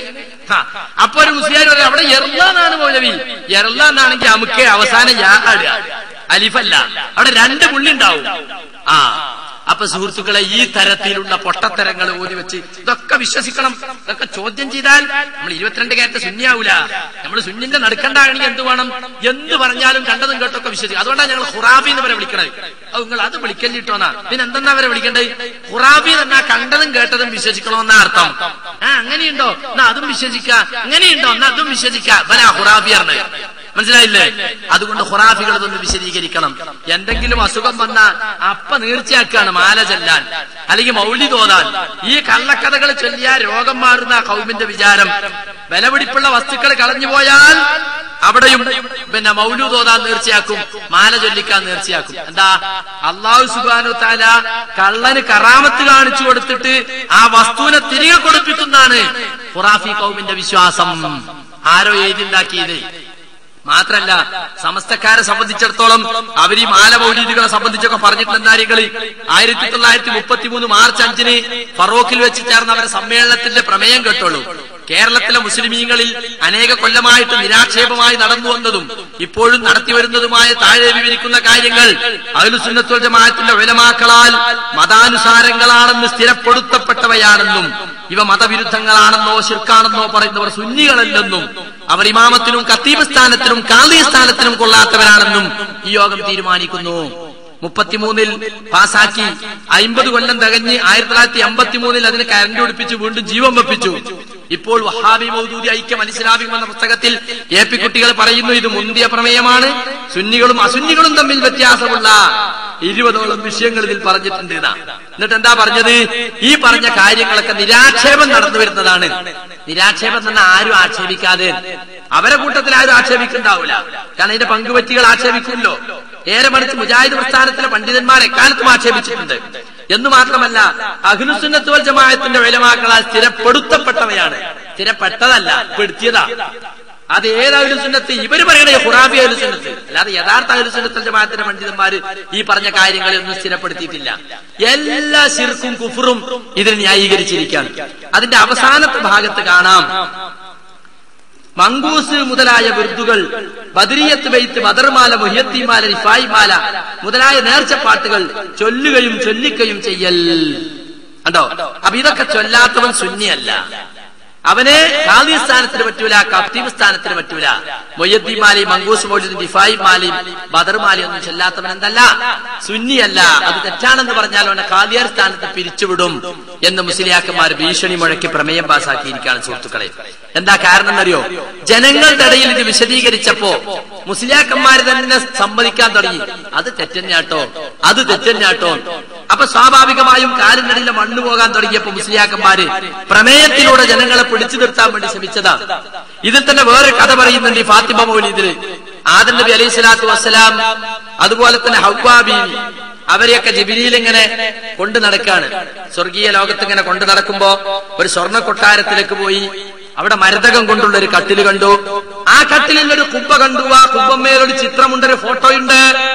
ഫോട്ടോ കണ്ടപ്പോ ജിബ്രീൽ ചോദിച്ചു, ഇതാരെ ഫോട്ടോ ആണെന്നറിയോ? ആദം നബിക്കുണ്ടോ ഫോട്ടോ കണ്ട് പരിചയം? ആദം നബി എനിക്കറിയില്ല. ഇതാണ് നിങ്ങളുടെ പേരക്കുട്ടിയായി വരാൻ പോകുന്ന മുഹമ്മദ് നബിയുടെ മകൾ ഫാത്തിമ. ആഹാ, ആ തലയിൽ വെച്ച കിരീടം മനസ്സിലായോ? അപ്പൊ ഫാത്തിമ ബീബിന്റെ ഫോട്ടോ എന്ന് പറയുമ്പോൾ മക്കളൊക്കെ വിചാരിച്ചിട്ടുണ്ടാവും ഒരു മൊക്കനിട്ടിട്ട് മുഖവും കൂടി മറിച്ചിട്ട് ഇങ്ങനെ ഒരു രൂപം ഇങ്ങനെ കുത്തിരിക്കാൻ. ഇതങ്ങനല്ല, ഇത് മാതാ അമൃതാനന്ദമയ്യെ പോലെ കിരീടമൊക്കെ വെച്ചിട്ടായിരിക്കുന്നത്. കിരീടം വെച്ച് മാലയൊക്കെ ഇട്ട് കമ്മലൊക്കെ ഇട്ട് ഇങ്ങനെ ലങ്കി വിളങ്ങിയിരിക്കുക. അപ്പോ ആ കിരീടം മനസ്സിലായോ? ഇല്ല, അതാണ് മുഹമ്മദ് നബി, അവരുടെ വാപ്പ. ആഹാ, ആ മാല മനസ്സിലായോ? ജോറായ മാല, അതാണ് അവരുടെ ഭർത്താവ് അലി. ആഹാ, ആ രണ്ട് കമ്മൽ മനസ്സിലായോ? ഇല്ല, അതാണ് അവരുടെ മക്കൾ ഹസനും ഹുസൈനും. ആദം നബി ഒക്കെ മനസ്സിലാക്കി. അവിടെ എഴുതി വെച്ചിട്ടുണ്ട്, അനൽ മഹമൂദ്, ഞാനാണ് മുഹമ്മദ്. അനൽ ഫാത്തിർ, ഞാനാണ് ഫാത്തിമ. ഫാത്തിർ എന്ന സിത്താവ് എന്ന അർത്ഥം. ഫാത്തിമ ബി കൊടുത്തിരിക്കുന്ന പേരാണ്. അങ്ങനെ ഹസനും ഹുസൈനി അലിയൊക്കെ എഴുതി വെച്ചിട്ടുണ്ട്. കാണാതെ പഠിച്ചോളൂ, ആവശ്യം വരും എന്ന് ജിബ്രീൽ പറഞ്ഞു. അപ്പൊ ആദം നബി ഇതൊക്കെ കാണാതെ പഠിച്ചു. എന്നിട്ട് അവസാനം അദ്ദേഹം തെറ്റ് ചെയ്തല്ലോ, ആ വിലക്കപ്പെട്ട മരത്തിന്റെ കരി നിന്നല്ലോ. അപ്പൊ അദ്ദേഹം ഇവരെ വിളിച്ച് പ്രാർത്ഥിച്ചിട്ട് ആ രക്ഷപ്പെട്ടത് എന്നാണ് പിന്നെ പറയുന്നത്. കണ്ടങ്ങള്, പരിശുദ്ധ ഖുർആനിന്റെ ആശയങ്ങൾക്ക് നേരെ ഘടകവിരുദ്ധമായിട്ട് മങ്കൂസേരൻ പറയുന്നത്, ആദം നബി ആ തെറ്റ് ചെയ്തപ്പോ റസൂലുള്ളാന്റെ പേര് കണ്ടു, അരശുമൽ എഴുതി വെക്കപ്പെട്ടത് മുഹമ്മദ് റസൂലുള്ളാഹ്. ലാ ഇലാഹ ഇല്ലല്ലാഹ് ഒപ്പം മുഹമ്മദ് റസൂലുള്ളാഹ് കണ്ടു. അപ്പൊ മുഹമ്മദ് നബി അടയാളനാക്കി പ്രാർത്ഥിച്ച രക്ഷപ്പെട്ടെന്നാണ് മങ്കൂസ് ഉണ്ടാക്കിയവൻ പറയണത്. എന്നാൽ ഇയാൾ പറയുന്നത് എന്താണെന്നറിയോ? ഞങ്ങളെ ഈ 5 ഷിയാക്കളുടെ 5 ദൈവങ്ങളുണ്ട്, ആ 5 ദൈവങ്ങൾ ഉൾപ്പെടുത്തി പ്രാർത്ഥിച്ചിട്ടാണ് രക്ഷപ്പെട്ടത് എന്നാണ് പറയുന്നത്. ഇതുപോലെയുള്ള കള്ളക്കഥകൾ സുഹൃത്തുക്കളെ, എത്രയേറെ കള്ളക്കഥകളാണ്. സിദ്ദീഖ് മൗലിദ് എന്ന് പറയുന്ന അബൂബക്കർ സിദ്ദീഖിന്റെ പേരിലുള്ള മൗലിദിൽ ഒരു കഥയുണ്ട്. എന്താ കഥ എന്നറിയോ? റസൂലിന്റെ കാലത്ത് ഒരു പൊമ്പറന്നോട് സ്വപ്നം കണ്ടപ്പോ അതിന്റെ താബീർ പറഞ്ഞ സ്വപ്ന വ്യാഖ്യാനം അറിയാൻ വേണ്ടി റസൂലുള്ളാഹിന്റെ അടുത്ത് പോയി. നബി, എന്റെ ഭർത്താവ് നാട്ടിലില്ല, ഞാനാണെങ്കിൽ ഇങ്ങനെ ഒരു കിനാവ് കണ്ടിട്ടുണ്ട്, എന്താണ് അതിന്റെ വിവരണം എന്താണ്? നബി പറഞ്ഞു, നിന്റെ ഭർത്താവ് തിരിച്ചു വരില്ല പെണ്ണേ. പെണ്ണാകെ ബേജാറായി, ആകെ ഒരു ഭർത്താവല്ലേ, തിരിച്ചു വരൂല അറിഞ്ഞ. അങ്ങനെ തിരിച്ചു പോയി, ആകെ ബേജാറിൽ ഇങ്ങനെ പോകുമ്പോ കരഞ്ഞു പോകുമ്പോ അബൂബക്കർ സിദ്ദീഖിനെ കണ്ട് വൈക്കുന്നു, എന്താ പെണ്ണേജി കരയണ്? ഒന്നുമില്ല, ഞാൻ ഇങ്ങനെ ഒരു കിനാവ് കണ്ടു. റസൂലിനോട് ചോദിച്ചപ്പോ പറഞ്ഞ് എന്റെ ഭർത്താവ് തിരിച്ചു വരൂല. കണ്ടോ? അപ്പോ അബൂബക്കർ സിദ്ദീഖ് റളിയല്ലാഹു അൻഹു പറഞ്ഞു, നിങ്ങളെ ഭർത്താവ് തിരിച്ചു വരും. അപ്പൊ റസൂല് പറഞ്ഞതും അബൂബക്കർ സിദ്ദീഖ് പറഞ്ഞതും നേരെ വൈരുദ്ധ്യം. പെണ്ണിനാകെ വിഷമായി. ഒന്നാം പൗരനായ റസൂലും രണ്ടാമത്തെ ആളായ അബൂബക്കർ സിദ്ദീഖ് പറയുന്നത്. അങ്ങനെ പെണ്ണിങ്ങനെ വീട്ടിൽ അസ്വസ്ഥയായി കിടക്കുമ്പോൾ അതാ വാതിലിൽ മുട്ടുന്നു. സംശയത്തോടുകൂടി തുറന്നു നോക്കുമ്പോൾ അതാ നിൽക്കുന്നു ഭർത്താവ്. എന്താ പടച്ചോനേത്? ഭർത്താവ് വന്നിരിക്കുന്നു. ഭർത്താവ് വരില്ല എന്ന് പറഞ്ഞു. അങ്ങനെ അവസാനം എന്തായി? നേരം വെളുത്തപ്പോ നബിന്റെ അടുത്ത് പോയി. നബി, എങ്ങളല്ലേ വരൂല എന്ന് പറഞ്ഞ്. അബൂബക്കർ സിദ്ദീഖ് വരുന്നും പറഞ്ഞു. അവസാനം അബൂബക്കർ പറഞ്ഞല്ലേ ശരിയായത് നബിയെ. അപ്പൊ നബിയും ഉത്തരം പറയാൻ ബുദ്ധിമുട്ടിപ്പോയി. അപ്പൊ ജിബ്രീൽ വന്നു. ജിബ്രീൽ വന്നിട്ട് പറയാണ്, യാ മുഹമ്മദ് അല്ലദീ ഖുൽതഹു ഹുവൽ ഹഖ്, നിങ്ങൾ പറഞ്ഞു തന്നെയാണ് സത്യം കേട്ടോ. പക്ഷേ അബൂബക്കർ സിദ്ദീഖാണല്ലോ, സത്യവാനാണ് സിദ്ദീഖിന്റെ പേര്. സിദ്ദീഖ് എന്ന പേരുള്ള അബൂബക്കറിന്റെ നാവിലൂടെ ഇങ്ങനെ ഒരു സംഗതി വന്നപ്പോ അത് നടത്തിക്കൊടുത്തില്ലെങ്കിൽ പിന്നെ സിദ്ദീഖ് എന്നുള്ള പേരിന് മോശമല്ലേ എന്നുള്ള നിലക്ക് അല്ല അങ്ങ് നടത്തിക്കൊടുത്താണ്. എങ്ങനെയുണ്ട്? അപ്പൊ അബൂബക്കർ സിദ്ദീഖിന്റെ മൗലൂദായതുകൊണ്ട് മൂപ്പരെ പൊന്തിക്കണല്ലോ. ആരൊക്കെ താഴുന്നുള്ള പ്രശ്നമല്ല. റസൂലുള്ളാഹിനെ ഡൗൺ ആക്കിയിട്ട് മൂപ്പരെ അപ്പാക്കി. കണ്ടോ, ഇങ്ങനെയാ മുസ്ലിയാക്കന്മാരുടെ സ്വഭാവം. ഏതോ സ്ഥലത്ത് മീലാദ് ജാഥക്ക് ജാഥ വിളിച്ചത്രേ, മുഹമ്മദ് നബി. അപ്പൊ പിന്നെ ഡൗൺ ഡൗൺ ഈസാ നബി. അപ്പൊ മുഹമ്മദ് നബി അപ്പാക്കണി, ഈസാ നബി ഡൗൺ ആക്കണം. അള്ളാഹുവിന്റെ റസൂലുകളിൽ ആർക്കിടയിലും ഞങ്ങൾ വ്യത്യാസം കൽപ്പിക്കുന്നില്ല. ഇതാണ് മുസ്ലിമീങ്ങൾ അള്ളാഹു പഠിപ്പിച്ചിട്ടുള്ളത്. അപ്പൊ ഈ തരത്തിലുള്ള കള്ളക്കഥകൾ സുഹൃത്തുക്കളെ എത്രയോ നമുക്ക് ഈ ഇതുപോലെയുള്ള മൗലിദ് കിതാബുകളിൽ കാണാൻ സാധിക്കും. ഇപ്പൊ മുഹ്യിദ്ദീൻ ശൈഖിന്റെ പേരിലുള്ള മൗലിദിലുണ്ട്. മുഹ്യിദ്ദീൻ ശൈഖിന്റെ വാപ്പ അബൂ സാലിഹ്, മൂപ്പര് മുഹ്യിദ്ദീൻ ശൈഖിനെ ഗർഭം ധരിച്ചിരിക്കുകയാണ് മുഹ്യിദ്ദീൻ ശൈഖിന്റെ ഉമ്മ. എനിക്കൊരു ബത്തക്ക കിട്ടിയാൽ തരക്കടില്ല എന്ന് പറഞ്ഞു ഭർത്താവിനോട്. ഭർത്താവ് അബൂ സാലിഹ് എവിടേക്കോ പോയിട്ടൊരു ബത്തക്ക, 2 ബത്തക്ക തേടിപ്പിടിച്ച് കൊണ്ടുവരാം. തിരിച്ചു വരുമ്പോൾ ഒരു ഫക്കീർ വഴിയിൽ തടഞ്ഞു നിർത്തി. ഒരു വിജനമായ സ്ഥലത്ത് വെച്ച് ഒരു ബത്തക്ക അങ്ങോട്ട് തന്നൂടേനി. തരാൻ പറ്റില്ല, ഞാൻ എന്റെ ഭാര്യയ്ക്ക് വേണ്ടി കൊണ്ടുപോകണം, എവിടേക്കോ പോയിട്ട് കിട്ടിയതാ. അപ്പൊ ഇയാള് പറഞ്ഞ് 2 മൂപ്പരെ 1 തന്നൂടെ, തരാൻ പറ്റില്ല. അങ്ങനെ ഇയാള് ഈ ഫക്കീറിനെ തട്ടി മാറ്റിയിട്ട് അങ്ങ് മുന്നോട്ട് പോകുമ്പോൾ അതാ ഒരു സിംഹം വാ പിളർന്നു വരുന്നു. ഇയാളാകെ ബേജാറായ സമയത്ത് എന്ത് ചെയ്തു എന്നറിയോ? ഇയാള് വന്നിട്ട് ഒരു കല്ലെടുത്തിട്ട് സിംഹത്തെ എറിഞ്ഞു. അപ്പോൾ സിംഹം ചത്ത് മലച്ചു. ഒരു കല്ലെടുത്ത് എറിഞ്ഞിട്ട്. എങ്ങനെയുണ്ട്? അപ്പൊ ഉമ്മാമ കഥ പോലത്തെ കഥയാ. എന്നിട്ട് അതിന്റെ വിശദീകരണം എന്താണെന്നറിയ നിങ്ങള്? ഒരു ദിവസം മുഹ്യിദ്ദീൻ ശൈഖ് ഇങ്ങനെ കുട്ടിയായിരിക്കുമ്പോ ബാപ്പ കുട്ടീനെടുത്ത് ഇങ്ങനെ താലോലിക്കാൻ മടിയിൽ വെച്ചിട്ട് പിടിച്ചു താടിക്കണിട്ട്. സാധാരണ കുട്ടികളെ പിടുത്തല്ല, പെരുമ്പിടുത്തം. അപ്പോ എന്താ സൗദി എന്ന് ചോദിച്ചപ്പോ കുട്ടി സംസാരിക്കാൻ തുടങ്ങി. അന്ന് ഞാൻ ആ വിജനമായ സ്ഥലത്ത് വെച്ച് നിങ്ങളോട് ബത്തക്ക ചോദിച്ചപ്പോ നിങ്ങൾ തന്നോ? എന്നിട്ട് ഇപ്പൊ താലോലിക്കുന്നില്ല എന്ന് ബാപ്പാനോട്. അപ്പൊ ഉമ്മാന്റെ പള്ളേന്ന് മൂപ്പര് ഇറങ്ങിപ്പോയിട്ട് അവിടെ പോയി ഫക്കീറിന്റെ വേഷത്തിൽ ബാപ്പാനെ പരീക്ഷിക്കാൻ വേണ്ടി നിന്നു. എന്നിട്ട് അത് കഴിഞ്ഞിട്ട് ഉമ്മാന്റെ പള്ളിയിൽ തന്നെ കയറി കുത്തിരുന്നു. ഇതൊക്കെ നമ്മൾ വിശ്വസിക്കണം കേട്ടോ, എന്നാലേ നമ്മൾ സുന്നിയാകുള്ളൂ. 22 കാരറ്റ് സുന്നിയാകണമെങ്കിൽ ഇതൊക്കെ വിശ്വസിക്കണം. ഇതാണ് ഖുറാഫി എന്ന് പറഞ്ഞ സാധനം. മനസ്സിലായില്ലേ? കണ്ടതും കേട്ടതൊക്കെ വിശ്വസിക്കണം. ഇതാണ് മുഹ്യിദ്ദീൻ മൗലിദിലുള്ള മറ്റൊരു കഥ. റിഫായി മൗലിദിലുള്ള ഒരു വരി, ഓരോ വരിയൊക്കെ പറയാൻ സമയമുണ്ട്. കാരണം എന്താ അറിയോ? എത്രയല്ലത്, പലതും ഞാൻ വിട്ടുകളയാണ്. في حالة البعد روحي كنت أرسلها تقبل الأرض عني وهي نائبتي وهذه نوبة الأشباح قد حضرت فامدد يديك لكي تحظى به شفتي. സാധാരണ നിലക്ക് ഞാൻ റസൂലിന്റെ ഖബറിൽ വന്നിട്ട് പാടിയതാണ് ഇത്ര റിഫായി ശൈഖ്. സാധാരണ നിലക്ക് ഞാൻ ഇങ്ങോട്ട് വരാറില്ല. ഞാൻ എന്റെ റൂഹിനെ മദീനത്തേക്ക് അയച്ചിട്ട് ഞാൻ നാട്ടിലിരിക്കലാണ് പതിവ്. റൂഹ് വന്നിട്ട് അങ്ങയുടെ ഖബർ മുത്തിയിട്ട് തിരിച്ചു വരും. അതുവരെ മൂപ്പര് മയ്യത്താ. ഒരു റൂഹലുണ്ടാകുക, റൂഹ് പോയാൽ പിന്നെ മയ്യത്തല്ലേ. അപ്പൊ ഇയാളിങ്ങനെ വെച്ചെടുക്കല. റൂഹ് പോയാല് അതോ റൂഹാനി 2 റൂഹുണ്ടോ അറിഞ്ഞൂടാ. എന്നിട്ട് ഇതാ ഞാനിപ്പോൾ ഉടലോടെ വന്നിരിക്കുന്ന സന്ദർഭമാണ് നബിയെ, അതുകൊണ്ട് അങ്ങയുടെ 2 കൈയൊന്ന് നീട്ടിക്കാട്ടെ, എന്റെ ചുണ്ടുകളൊന്നാ കൈകളൊന്ന് മുത്തിമണത്ത്, അതുകൊണ്ട് സായുജ്യമടയട്ടെ. അപ്പൊ ഖബറിന് 2 കൈ ഇങ്ങോട്ട് പുറത്തു വന്നു. 1000 നോക്കി നിൽക്കെ റിഫായി ശൈഖ് കൈ മുത്തി എന്ന് ശ്രുതിപ്പെട്ടിരിക്കുന്നു. അങ്ങനെയാണ് തബ്ലീഗർ കിതാബ് പറയുന്നത്. തബ്ലീഗർ എന്ന ഇസ്തിരിട്ട ഖുറാഫിയ. അവരെ പുസ്തകത്തില് ഹജ്ജിന്റെ മഹത്വങ്ങൾ എന്ന പുസ്തകത്തിൽ ഈ ബെയ്ത്തെടുത്ത് കൊടുത്തിരിക്കുകയാണ്. അപ്പൊ സുഹൃത്തുക്കൾ ഇതൊക്കെ വിശ്വസിക്കാണ്. തബ്ലീഗർ എന്ന് പറഞ്ഞാൽ ഡോക്ടർ, എഞ്ചിനീയർ, വലിയ വലിയ വിദ്യാഭ്യാസ വിചക്ഷണന്മാരൊക്കെ ഇരുന്നിട്ട് തലാട്ടി കൊടുക്കുക. എന്തോ കഥ, 1000 കണ്ടു നിൽക്കെ റസൂലിന്റെ കയ്യങ്ങട് നീട്ടീന. ഈ തരത്തിലുള്ള കള്ളക്കഥകൾ ഒരുപാട് ഇതിൽ കോറി വെച്ചിരിക്കുന്നു. മാത്രമല്ല സുഹൃത്തുക്കളെ, മങ്കൂസ് മൗലിദ് തുടങ്ങുന്നത് തന്നെ എന്താണ്? മങ്കൂസ് മൗലിദ് തുടങ്ങുന്നതിന് സുബ്ഹാനല്ലദീ അത്ലഅ ഫീ ശഹ്രി റബീഇൽ അവ്വൽ ഖമറ നബിയിൽ ഹുദാ വഔജദ നൂറഹു ഖബ്ല ഖൽഖിൽ ആലം വസമ്മാഹു മുഹമ്മദാ. നബിയാകുന്ന പ്രവാചക ചന്ദ്രനെ റബീഉൽ അവ്വൽ മാസത്തിൽ ഉദയം ചെയ്യിച്ച അല്ലാഹു പരിശുദ്ധനത്രേ. അദ്ദേഹത്തിന്റെ പ്രകാശത്തെ ലോകത്തെ പടക്കുന്നതിന് മുമ്പ് തന്നെ അല്ലാഹു ഉണ്ടാക്കി വെച്ചിരിക്കുന്നു. എന്നിട്ട് മുഹമ്മദ് എന്ന് പേര് വെക്കുകയും ചെയ്തിരിക്കുന്നു. എങ്ങനെയുണ്ട്? അല്ലാഹു സുബ്ഹാനഹു വ തആല ഈ ലോകത്തെ പടച്ചിട്ടില്ല, അതിനു മുമ്പ് തന്നെ നബിപ്രകാശം ഉണ്ടാക്കി വെച്ചിരിക്കുന്നു. എന്നിട്ട് മുഹമ്മദ് എന്ന് പേരും വെച്ചിരിക്കുന്നു. അപ്പൊ ലോകത്ത് ആദ്യം ഉണ്ടായത് എന്താ? അള്ളാഹുവിനെ കഴിച്ച അള്ളാണ് ആദ്യം ഉണ്ട്. അള്ള എന്നും ഉള്ളവനാണ്. അവൻ അതിനുശേഷം ആദ്യം ഉണ്ടായത് ആരാണ്?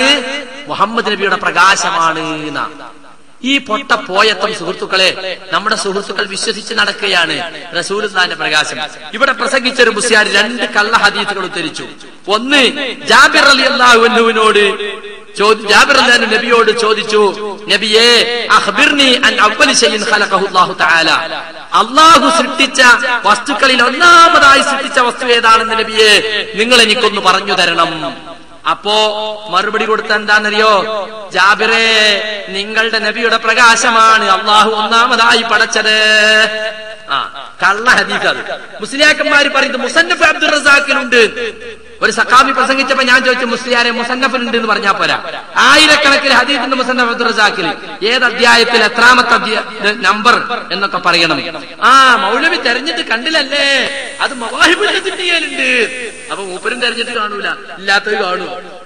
അപ്പൊ മവാഹിബുൽ ലദുന്നിയ എന്ന് പറയുന്ന ഒരു കീറ കിതാബുണ്ട്. ആ കീറ കിതാബ് വേറെ തട്ടിവിട്ടതാണ്. മുസന്നഫ് അബ്ദുർ റസാഖിലുണ്ട്. മുസന്നഫിലുമില്ല, അംഗീകരിക്കപ്പെട്ട ഒരൊറ്റ ഹദീസിന്റെ ഗ്രന്ഥത്തിലും അങ്ങനെ ഒരു ഹദീസ് തന്നെയല്ല. ഉണ്ടെങ്കിൽ ഇവിടെ വരുന്ന സക്കാഫി കൂട്ടങ്ങളെ ഞാൻ വെല്ലുവിളിക്കുന്നു, സനദ് സഹിതം ഇന്നാലിന്റെ കിതാബിൽ, ഇന്നാലിന്റെ പേജിൽ, ഇന്നാലിന്റെ അധ്യായത്തിൽ, ഇന്നാലിന്റെ നമ്പറിൽ ആ ഹദീസ് ഉണ്ട് തെളിയിക്കട്ടെ. തെളിയിക്കാൻ കഴിയില്ല. കള്ള ഹദീസുകൾ തട്ടിവിട്ടതാ. മവാഹിബുൽ ലദുന്നിയക്കാരൻ തട്ടിവിട്ടു. അതിവരിങ്ങനെ പ്രക്ഷേപണം ചെയ്തുകൊണ്ടിരിക്കുകയാണ്. ഒരു നുണയൻ ഒന്ന് പറഞ്ഞാൽ അയാൾ അതിങ്ങനെ മറ്റുള്ള നുണയന്മാരത് ഇങ്ങനെ പ്രക്ഷേപണം ചെയ്തുകൊണ്ടിരിക്കുകയാണ്. അതാണ് പയ്യന്നൂരിലും നമ്മൾ കേട്ടത്. പിന്നെ അവ്വലു മാ ഖലഖല്ലാഹു നൂരി സജദ യസ്ജുദു ലില്ലാഹി സിനീൻ, അല്ലാഹു ആദ്യം പടച്ചത് എന്റെ പ്രകാശമാണ്, എന്നിട്ട് ആ പ്രകാശം അല്ലാഹുവിൽ ഇങ്ങനെ സുജൂദ് ചെയ്തുകൊണ്ടേയിരുന്നു. ഈ നബിപ്രകാശത്തിന്റെ കള്ളക്കഥ സുഹൃത്തുക്കളെ പരിശുദ്ധ ഖുർആനിൽ എവിടെയെങ്കിലും പറഞ്ഞിട്ടുണ്ടോ? ലോകത്തെ സൃഷ്ടിച്ചതിനെ കുറിച്ച് ഒരുപാട് ആയത്തുകളിൽ നമുക്ക് കാണാൻ സാധിക്കും. അവിടെ എവിടെയെങ്കിലും നബിപ്രകാശത്തിന്റെ കഥ പറഞ്ഞിട്ടുണ്ടോ? പറഞ്ഞിട്ടില്ല. ഹദീസുകളിൽ പറഞ്ഞിട്ടുണ്ടോ? ഇല്ല. അപ്പൊ മുസ്ലിയാക്കന്മാര് കെട്ടിക്കൂട്ടി കെട്ടിണ്ടാക്കിയതാ. എന്നിട്ട് പിന്നെ എന്താ പറയോ, ഈ പ്രകാശത്തെ എപ്പോഴാണ് ഈ പ്രകാശം ഉണ്ടാക്കിയത് എന്നതിനെ സംബന്ധിച്ച് തന്നെ മുസ്ലിയാക്കന്മാർക്കിടയിൽ തർക്കാണ്. ചില മാലയിൽ പറയുന്നത് ഈ പ്രകാശം 2000 വർഷം, അതിങ്ങനെ ആദമിനെ സൃഷ്ടിക്കുന്ന 2000 വർഷം മുമ്പാണ് ഉണ്ടാക്കിയത് എന്നാ അൽഫൈ ആമിന്നാ പറയുന്നത്, മങ്കൂസ് പറയുന്നത്. എന്നാ മഹമൂദ് മാല എന്ന് പറഞ്ഞ മാലുണ്ട്, അതിൽ പറയുന്നത് ആദമിനെ പടക്കുന്നതിന് 1,00,000 വർഷം മുമ്പ് എന്നാ. അതെങ്ങനെ അറിയോ? നല്ല നബി ആദം തന്നെ പടക്കും മുൻ 100,000 ആണ്ട് മുമ്പേ ഉദിത്തോവർ. നബിയെ പടക്കുന്നതിന്റെ 100,000 കൊല്ലം മുമ്പ് ആരെ പടച്ചിരിക്കുന്നു? റസൂലുള്ളാഹിന്റെ പ്രകാശം പടച്ചിരിക്കുന്നു. ഇനി വേറെ ചില മൗലിദികൾ 70,000 കൊല്ലം എന്ന് പറഞ്ഞിട്ടുണ്ട്. ഇതിൽ ഏത് സമാചാരമാണ് സത്യം? മങ്കൂസുകാരൻ പറയുന്ന 2000 കൊല്ലാണോ? അതല്ല മഹമൂദ് മാലക്കാരൻ പറയുന്ന 1,00,000 വർഷമാണോ? മഹമൂദ് അല്ലെങ്കിൽ ജാല മുഹമ്മദേരൻ പറയുന്ന 70,000 വർഷമാണോ? ആദം നബിയെ സൃഷ്ടിക്കുന്നതിന്റെ എത്രയോ വർഷങ്ങൾക്ക് മുമ്പ് നബിയുടെ പ്രകാശം പടച്ചു വന്ന കള്ളക്കഥ. എന്നിട്ട് ആദം നബിയെ പടച്ചപ്പോ ഈ നബിപ്രകാശത്തെ ആദം നബിയെ പടക്കാൻ ഉപയോഗിച്ച മണ്ടിയിൽ കൂട്ടിക്കുഴച്ചൂതാ. ഈ കൗതുക വാർത്ത ഖുർആനിലുണ്ടോ? ഹദീസിലുണ്ടോ? ഇല്ല സുഹൃത്തുക്കളെ. നമ്മളെ മുസ്ലിയാക്കന്മാര് പറയുന്ന പാടി നടക്കുന്ന ഒരു ബൈത്താണ്, മുഹമ്മദുൻ സാഹിബു തബ്ലീഗ് ഖാതമുഹു വസാദിറുൽ അവ്വലുൽ മഖ്റൂനു ബിൽ ഖിദമി. മുഹമ്മദ് നബി ദീനിനെ എത്തിച്ചു തരുന്ന വ്യക്തിയാണ്, പ്രവാചകന്മാരിൽ അന്തിമനുമാണ്. പക്ഷേ ഖദീമായ അല്ലാഹുവിനോട് കൂടെയുള്ള ആദ്യം ഉത്ഭവിച്ച വ്യക്തിയുമാണ്. അപ്പൊ അള്ളാഹുവിന്റെ ഒപ്പം തന്നെ ഉണ്ട് എന്നാണ്. അള്ള കഴിഞ്ഞാൽ പിന്നെ ആദ്യം ഉണ്ടായത് മുഹമ്മദ് നബിയുടെ പ്രകാശമാണ് എന്നാണ് സുഹൃത്തുക്കളെ. ഇത് മുസ്ലിയാക്കന്മാർ അവരെ മദ്രസയിൽ പഠിപ്പിക്കുന്നുണ്ട്. താരീഖുർ റസൂൽ എന്ന് പറയുന്ന 3ാം ക്ലാസ്സിലെ സമസ്തക്കാരുടെ പുസ്തകത്തിൽ നബി തങ്ങളുടെ പ്രകാശം എന്നൊരു അധ്യായം തന്നെ കൊടുത്തിട്ടുണ്ട്. എന്നിട്ട് ആ പ്രകാശത്തിൽ നിന്നാണ് മറ്റു ചരാചരങ്ങളെയെല്ലാം സൃഷ്ടിച്ചത് എന്നാണ്. അപ്പൊ ശൈത്താനെ സൃഷ്ടിച്ചത് നബി പ്രകാശത്തുനിന്ന്, കള്ള് സൃഷ്ടിച്ചത്, വേശ്യാലയം സൃഷ്ടിച്ചത്, കൊരങ്ങിനെ സൃഷ്ടിച്ചത്, പന്നിനെ സൃഷ്ടിച്ചത്, മുസ്ലിയാരെ സൃഷ്ടിച്ചത് ഒക്കെ ഈ പ്രകാശത്തുനിന്നാണ്. നിങ്ങൾ ആലോചിച്ച് നോക്കി, നിങ്ങള് സർവ്വചരാചരങ്ങളെയും സൃഷ്ടിച്ചത് ഈ നബി പ്രകാശത്തിൽ നിന്നാണെന്നാണ്. എന്തൊരു കള്ളക്കഥയാണിത്! എവിടുന്ന് കിട്ടി നിങ്ങൾക്ക് ഈ കൗതുക വാർത്ത? എന്നിട്ട് 5, 3, 8 വയസ്സുള്ള കുട്ടികളെ മണ്ടയിലേക്ക് ഈ ഖുറാഫാത്ത് അടിച്ചു കയറ്റുക. ചില ആള് പറയാ, അടുത്തുള്ള മദ്രസ സുന്നി മദ്രസ അല്ലേ, എന്നാ അവിടെ പോയിക്കോട്ടെ, ഒന്ന് ഓതാൻ പഠിച്ചോട്ടെ. നമ്മളെ കുട്ടി നമ്മളെ ശത്രുവായിട്ടാ വരിക. മനസ്സിലാക്കിക്കോളി, നമ്മളെ കുട്ടി ഈ ചെറുപ്പകാലത്തിൽ തന്നെ ഇത്തരത്തിലുള്ള കള്ളക്കഥകളാണ് നമ്മളെ കുട്ടികളെ മണ്ടയിലേക്ക് അടിച്ചു കയറ്റുന്നത്. കണ്ടോ, നബി തങ്ങളുടെ പ്രകാശ ലോകത്ത് ആദ്യം പടക്കപ്പെട്ടത്, അതിൽ നിന്നാണ് സർവ്വ ചരാചരങ്ങളും സൃഷ്ടിക്കപ്പെട്ടത് എന്നാണ്. മാത്രല്ല, പ്രകാശ സൃഷ്ടി ആരാണ് ശരിക്ക്? ഹുലിക്കത്തിൽ മലായിക്കത്തു മിന്നൂർ, മലക്കുകളാണ് പ്രകാശത്താൽ സൃഷ്ടിക്കപ്പെട്ടിരിക്കുന്നതെന്നാണ്. ജിന്നുകൾ തീജ്വാല കൊണ്ടും മനുഷ്യന്മാരെ മണ്ണുകൊണ്ടും. ഇതല്ല ഖുർആൻ ഹദീസ് നമ്മളെ പഠിപ്പിക്കുന്നത്. അവൻ നബി സല്ലല്ലാഹു അലൈഹി വസല്ലം മലക്കാണോ? മുസ്ലിയാക്കന്മാർ പറയുന്നത് പ്രവാചകന്മാർ മാനുഷിക പ്രകൃതിയുള്ളവരാണെങ്കിലും ആത്മീയമായി അവർ മലക്കുകളാണ് എന്ന് അവരെ മദ്രസ പഠിപ്പിക്കുന്നത്. അപ്പൊ പകുതി മലക്കും പകുതി മനുഷ്യനും. അപ്പൊ നോമ്പൊക്കെ നല്ല സുഖ. കാരണം എന്താ, പകുതി മലക്കല്ലേ. നബിക്ക് നോമ്പോൽക്ക ഒരു പ്രശ്നമല്ല, എത്രയും നോമ്പോൽക്കാലോ. ഇതെങ്ങാൻ അബൂജഹലിന്റെ ഒക്കെ കിട്ടിയിരുന്നെങ്കിൽ സഹാബികളെ കളിയാക്കൂലേ, എടോ നിങ്ങളങ്ങനെ കൂടിക്കോ അയാളെ കൂടെ, അയാള് പകുതി മലക്ക, അയാൾക്ക് ഭക്ഷണം തന്നെ കിട്ടിക്കോണമെന്നില്ല, അത് നിങ്ങൾ ഇത് പുണ്യാന്ന് പറഞ്ഞതിന്റെ പിന്നാലെ കൂടിക്കൊന്ന് കളിയാക്കുമായിരുന്നില്ലേ സുഹൃത്തുക്കളെ? എന്നാൽ ഖുർആൻ അർത്ഥശങ്കക്കിടമില്ലാത്ത വിധം പറഞ്ഞു, ഖുൽ ഇന്നമാ അന ബശറും മിസ്ലുക്കും, പറയുക ഞാൻ നിങ്ങളെപ്പോലുള്ള ഒരു മനുഷ്യൻ മാത്രമാകുന്നു. ഖുർആനിൽ 2 സ്ഥലത്ത് പറഞ്ഞു. അതിന് സുന്നി പരിഭാഷകൾ തന്നെ എഴുതിയ അർത്ഥം എന്താണെന്ന് മുസ്ലിയാരുട്ടികളൊന്ന് പോയിട്ട് വായിച്ചു നോക്കണം. ഉണ്ണുക, ഉറങ്ങുക, വിവാഹം കഴിക്കുക പോലുള്ള വിഷയങ്ങളിൽ നബി നമ്മളെ പോലെയാണെന്നാ പറഞ്ഞിട്ടുള്ളത്. കണ്ടോ, മജ്ജയുണ്ട്, മാംസമുണ്ട്, ക്ഷീണമുണ്ട്, തളർച്ചയുണ്ട്, നബിക്ക് വിചാരങ്ങളുണ്ട്, അതുപോലെ തന്നെ ഉറക്കമുണ്ട്, വിശപ്പുണ്ട്, ദാഹമുണ്ട്. ഈ കാര്യത്തിലൊക്കെ നബി മറ്റു മനുഷ്യന്മാരെ പോലെ തന്നെയാണ്. വഹ്യ് ലഭിക്കുന്നു എന്നതാണ് പ്രവാചകന്മാരുടെ പ്രത്യേകത. വഹ്യ് ലഭിക്കുന്നു, അള്ളാഹുവിൽ അഭൗതികമായ മാർഗത്തിലൂടെ സന്ദേശങ്ങൾ ലഭിക്കുന്നു. അവർ പാപസുരക്ഷിതരായിരിക്കും, തെറ്റുകുറ്റങ്ങൾ സംഭവിക്കാത്തവരായിരിക്കും. ഇതാണ് പ്രവാചകന്മാരുടെ പ്രത്യേകത എന്ന് പരിശുദ്ധ ഖുർആൻ തീർത്തു പറഞ്ഞിട്ടുണ്ട് സുഹൃത്തുക്കളെ. അപ്പൊ നബിമാർ മനുഷ്യരായിരുന്നു എന്ന സത്യത്തെ ഇവർ ഇല്ലാതാക്കി, നബി ഒരു പ്രകാശ ശക്തിയാക്കി. മൗലൂദ് തന്നെയുള്ള ഒരു വരിയാണ്. ഇപ്പൊ മാർക്കോസും കൂട്ടരും താളമേളങ്ങളോടെ ഇറക്കിയ മൗലൂദ് കാസറ്റിലുണ്ട്. ഇന്ന ബൈതൻ അന്ത സാകിനുഹു ലൈസ മുഹ്താജൻ ഇലാ സുറുജി ഖലികുനല്ലാഹു റാസികുന. ഖുറാബികൾ ഇങ്ങനെ താളം പിടിച്ച് പാടും. എന്താ ഈ പാടുന്നതെന്ന് അറിയങ്ങള്? നബിയെ, നിങ്ങൾ താമസിക്കുന്ന വീട് അവിടെ വിളക്കിന്റെ ആവശ്യമില്ല. അപ്പൊ നബിന്റെ ഒരു ട്യൂബ് ലൈറ്റ് ആണെന്നല്ല അർത്ഥം. എന്ന് മാത്രല്ല, തങ്ങളൊളിവാലിരുൾ രാവിൽ വീണുള്ളേ ദൂഷിയും ആയിഷാ ബീവി എടുത്തോവർ.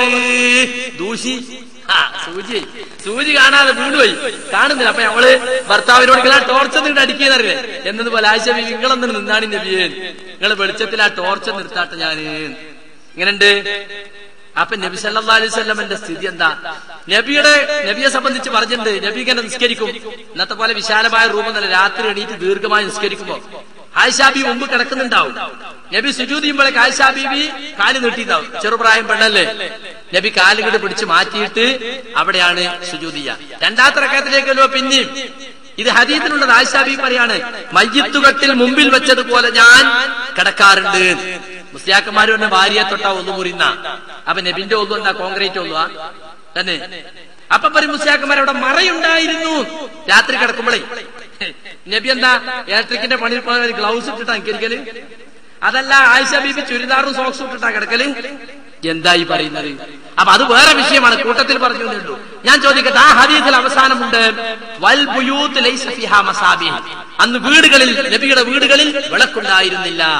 അപ്പൊ ഭാര്യനെ ഇങ്ങനെ തപ്പി വെക്കാണ്. എന്നിട്ടാണ് എന്ത് ചെയ്യുന്നത്? നബി കാല് പിടിച്ച് മാറ്റുന്നത്. നബി ഒരു വെളിച്ചാണെങ്കിൽ പിന്നെ വല്ല പ്രശ്നമുണ്ടോ? നബി എണീറ്റാ തന്നെ വെളിച്ചായില്ലേ? പിന്നെ ആയിഷ ബീവിയെ തപ്പി വെക്കേണ്ട ആവശ്യമുണ്ടോ? സുജൂദ് ചെയ്തിട്ട് അവിടെ ചെല്ലുമ്പോ തടയേണ്ട ആവശ്യമുണ്ടോ? അതുപോലെ നബിയെ കാണാതിരുന്നിട്ട് ഒരിക്കൽ ആയിഷ ബീവി ഇങ്ങനെ തപ്പി നോക്കി. അപ്പൊ പള്ളിന്റെ ചെരുവിലാണ് നബിന്റെ വീട്.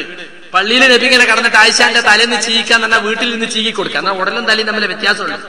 അങ്ങനെ തപ്പി തപ്പി തപ്പി പള്ളിന്റെ ഉള്ളിലേക്ക് ഇങ്ങനെ കൈ തപ്പി നോക്കി. അപ്പൊ നബി തഹജ്ജുദ് നിസ്കരിക്കാണ്. നാട്ടി വെച്ച നബിയുടെ കാലിന്റെ പള്ളക്ക് തൊട്ടൂന്ന. എന്തിനാ തപ്പിയൊക്കെ കണ്ടാണ് വീഴ്ച പറ. നബി എന്തിനു വിളിച്ചല്ലേ? മദീന പള്ളി പോയപ്പോ വിളിച്ചല്ലേ? അപ്പൊ ഈ പൊട്ടന്മാര് മനസ്സിലാക്കിയിട്ടുള്ളത് നബി ഒരു വെളിച്ചം 100 പറഞ്ഞ ട്യൂബ് ലൈറ്റ് മാതിരിയാന്നാ അല്ലേ? നമ്മളെ വലിയ വയലുള്ളവരുകല്ലേ മദീനയിലേക്കുള്ള പാത. മൂപ്പര് പോലും പറയുന്നുണ്ട് നബിക്ക് നയലില്ല. പൊട്ടത്തരം എന്നല്ലാതെ എന്താ പറയാ? വലിയ വിവരം പറഞ്ഞാൽ വലിയ പൊട്ടത്തരായി, അത്ര തന്നെ. അപ്പൊ സുഹൃത്തുക്കളെ, ഈ തരത്തിൽ റസൂലുള്ളാഹിക്ക് നയലില്ല, റസൂൽ വെളിച്ചാണ് എന്നുള്ള പൊട്ടത്തരങ്ങൾ ഇവർ ജനങ്ങളുടെ പറയുന്നു. റസൂൽ വെളിച്ചമാണെന്ന് പരിശുദ്ധ ഖുർആൻ 100 നബിയെ കുറിച്ച് പറഞ്ഞിട്ടുള്ളതിന്റെ അർത്ഥം എന്താണെന്നറിയങ്ങള്? അന്ധവിശ്വാസങ്ങളും അജ്ഞതയും മൂടിക്കെട്ടി നിന്നിരുന്ന ആ രാജ്യത്ത് വിജ്ഞാനത്തിന്റെ യഥാർത്ഥ വിശ്വാസത്തിന്റെ വെളിച്ചം പരത്തിന സാഹിത്യത്തിൽ പറഞ്ഞതാ. നേർക്കേറെ പറഞ്ഞാൽ മനസ്സിലാകാത്ത ഈ മുസ്ലിംമാർക്കുണ്ടോ സാഹിത്യം മനസ്സിലാകുന്നത്? അപ്പൊ അവര് വിചാരിച്ചത് ഒരു ട്യൂബ് ലൈറ്റ് ആയിരിക്കും. അപ്പൊ അവര് പറഞ്ഞു നബി വെളിച്ചാണ്. ഇന്ന ബൈതൻ അന്ത സാകിനുഹു ലൈസ മുഹ്താജൻ ഇലാ സുറുജി. മാത്രമല്ല സുഹൃത്തുക്കളെ, ഈ മങ്കൂസ് മൗലിദ് നിങ്ങൾ എടുത്തു നോക്കിയാലേ മങ്കൂസ് മൗലിദ് കാണാ അലാ ഹുവല്ലദീ തവസ്സല ബിഹി ആദം വഫ്തഖറ ബികൗനിഹി വാലിദാ. ആ പ്രകാശത്തെ കൊണ്ടാണ് ആദം നബി തവസ്സുൽ ചെയ്തത്. അദ്ദേഹത്തിന്റെ പിതാവായതിൽ ആദം നബി അഭിമാനം കൊള്ളുകയും ചെയ്തു. മുഹമ്മദ് നബി സല്ലല്ലാഹു അലൈഹി വസല്ലമയുടെ പ്രകാശത്തോട് തവസ്സുൽ ഇടതേട്ടം നടത്തിയിട്ടാണ് ആദം നബി രക്ഷപ്പെട്ടത്. ആദം നബി രക്ഷപ്പെട്ട എങ്ങനെയെന്ന് ഖുർആൻ പറഞ്ഞിട്ടുണ്ട്. റബ്ബനാ ളലംനാ അൻഫുസനാ വഇല്ലം തഗ്ഫിർ ലനാ വതർഹംനാ ലനകൂനന്ന മിനൽ ഖാസിരീൻ എന്ന് ആദമും ഹവ്വയും പ്രാർത്ഥിച്ചു. ഞങ്ങളുടെ നാഥാ, ഞങ്ങൾ രണ്ടുപേരും ഞങ്ങളോട് തന്നെ അക്രമം ചെയ്തിരിക്കുന്നു. നീ ഞങ്ങൾക്ക് പൊറുത്തരുകയും ഞങ്ങളോട് കരുണ കാണിക്കുകയും ചെയ്തില്ലെങ്കിൽ ഞങ്ങൾ നഷ്ടപ്പെട്ടവരിൽ പെട്ടുപോകുന്നതാണ് എന്നവർ രണ്ടുപേരും പ്രാർത്ഥിച്ചു. അല്ലാഹു ആ പശ്ചാത്താപം സ്വീകരിച്ചു എന്നാണ് പരിശുദ്ധ ഖുർആൻ പറയുന്നത്. പക്ഷെ ഇവര് പറയുന്നത് അതുകൊണ്ടല്ല. ആദം നബി അർശുമ്മൽ ഇങ്ങനെ മുഹമ്മദ് റസൂലുള്ളാഹി എഴുതി വെച്ചത് കണ്ടു. അപ്പൊ മുഹമ്മദ് നബി അള്ളാന്റെ പേരിനോട് ചേർത്ത് എഴുതപ്പെട്ട ആളല്ലേ, അദ്ദേഹത്തിനെ പിടിച്ചളയാം എന്ന് വിചാരിച്ച് അദ്ദേഹത്തെ പിടിച്ച് തവസ്സുൽ ചെയ്ത് ഇടതേട്ടം നടത്തിയെന്ന ഇടതേട്ടത്തിന് മുസ്ലിയാക്കന്മാര് തെളിവുണ്ടാക്കിയിരിക്കുകയാണ്. എന്നിട്ട് അതിന് നമുക്ക് കാണാൻ സാധിക്കുന്ന എന്താണ്? നബിയുടെ പ്രകാശത്തോടൊപ്പം തന്നെ ആരുണ്ട്? മൊയ്യദ്ദീൻ ശൈഖ് ഉണ്ട് എന്നാണ്.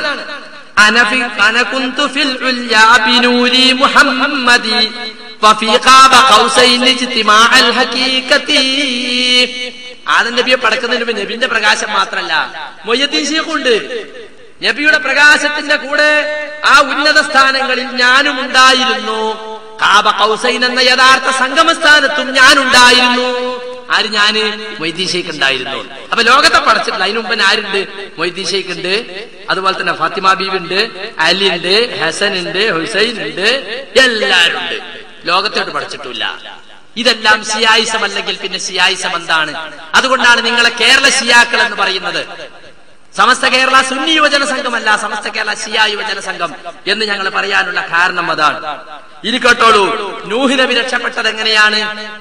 നമുക്കറിയാം, നൂഹ് നബിക്ക് കപ്പലും പ്രളയത്തിലും അദ്ദേഹം രക്ഷപ്പെട്ടത് അല്ലാഹു സുബ്ഹാനഹു വ തആല അദ്ദേഹത്തെ കപ്പലിൽ വഹിച്ചു.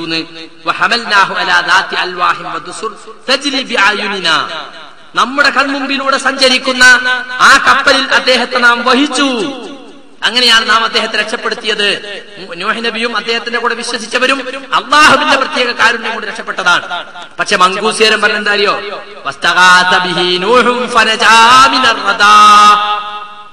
മുഹമ്മദ് നബി സല്ലല്ലാഹു അലൈഹി വസല്ലമയെ കൊണ്ട് തവസ്സുൽ ചെയ്തു ആദം എന്ന് പറഞ്ഞിട്ട് പിന്നെ പറയാണ് ആ മുഹമ്മദ് നബിയോടാണ് നൂഹ് നബി ഇസ്തിഗാസ നടത്തിയത്. അപ്പൊ തവസ്സുലിനും തെളിവായി, ഇസ്തിഗാസക്കും തെളിവായി. കണ്ടോ? കുതിരപൂരണത്തിനുള്ള രണ്ട് സംഗതികളും റെഡി. ആരാ മങ്കൂസ് ഉണ്ടാക്കിയത്? ചോദിച്ചു നോക്കണം നിങ്ങൾ മുസ്ലിയാരോട്. സാധാരണക്കാരൻ വിചാരിച്ചു നബിന്റെ കാലം മുതൽക്കേ ഉള്ളതാണ്. അബൂബക്കർ സിദ്ദീഖും ഉമർ ഫാറൂഖും ഒക്കെ ചെല്ലിയ മൗലിദാവും നമ്മളിപ്പോ ചെല്ലണമെന്നാണ് അല്ലെ?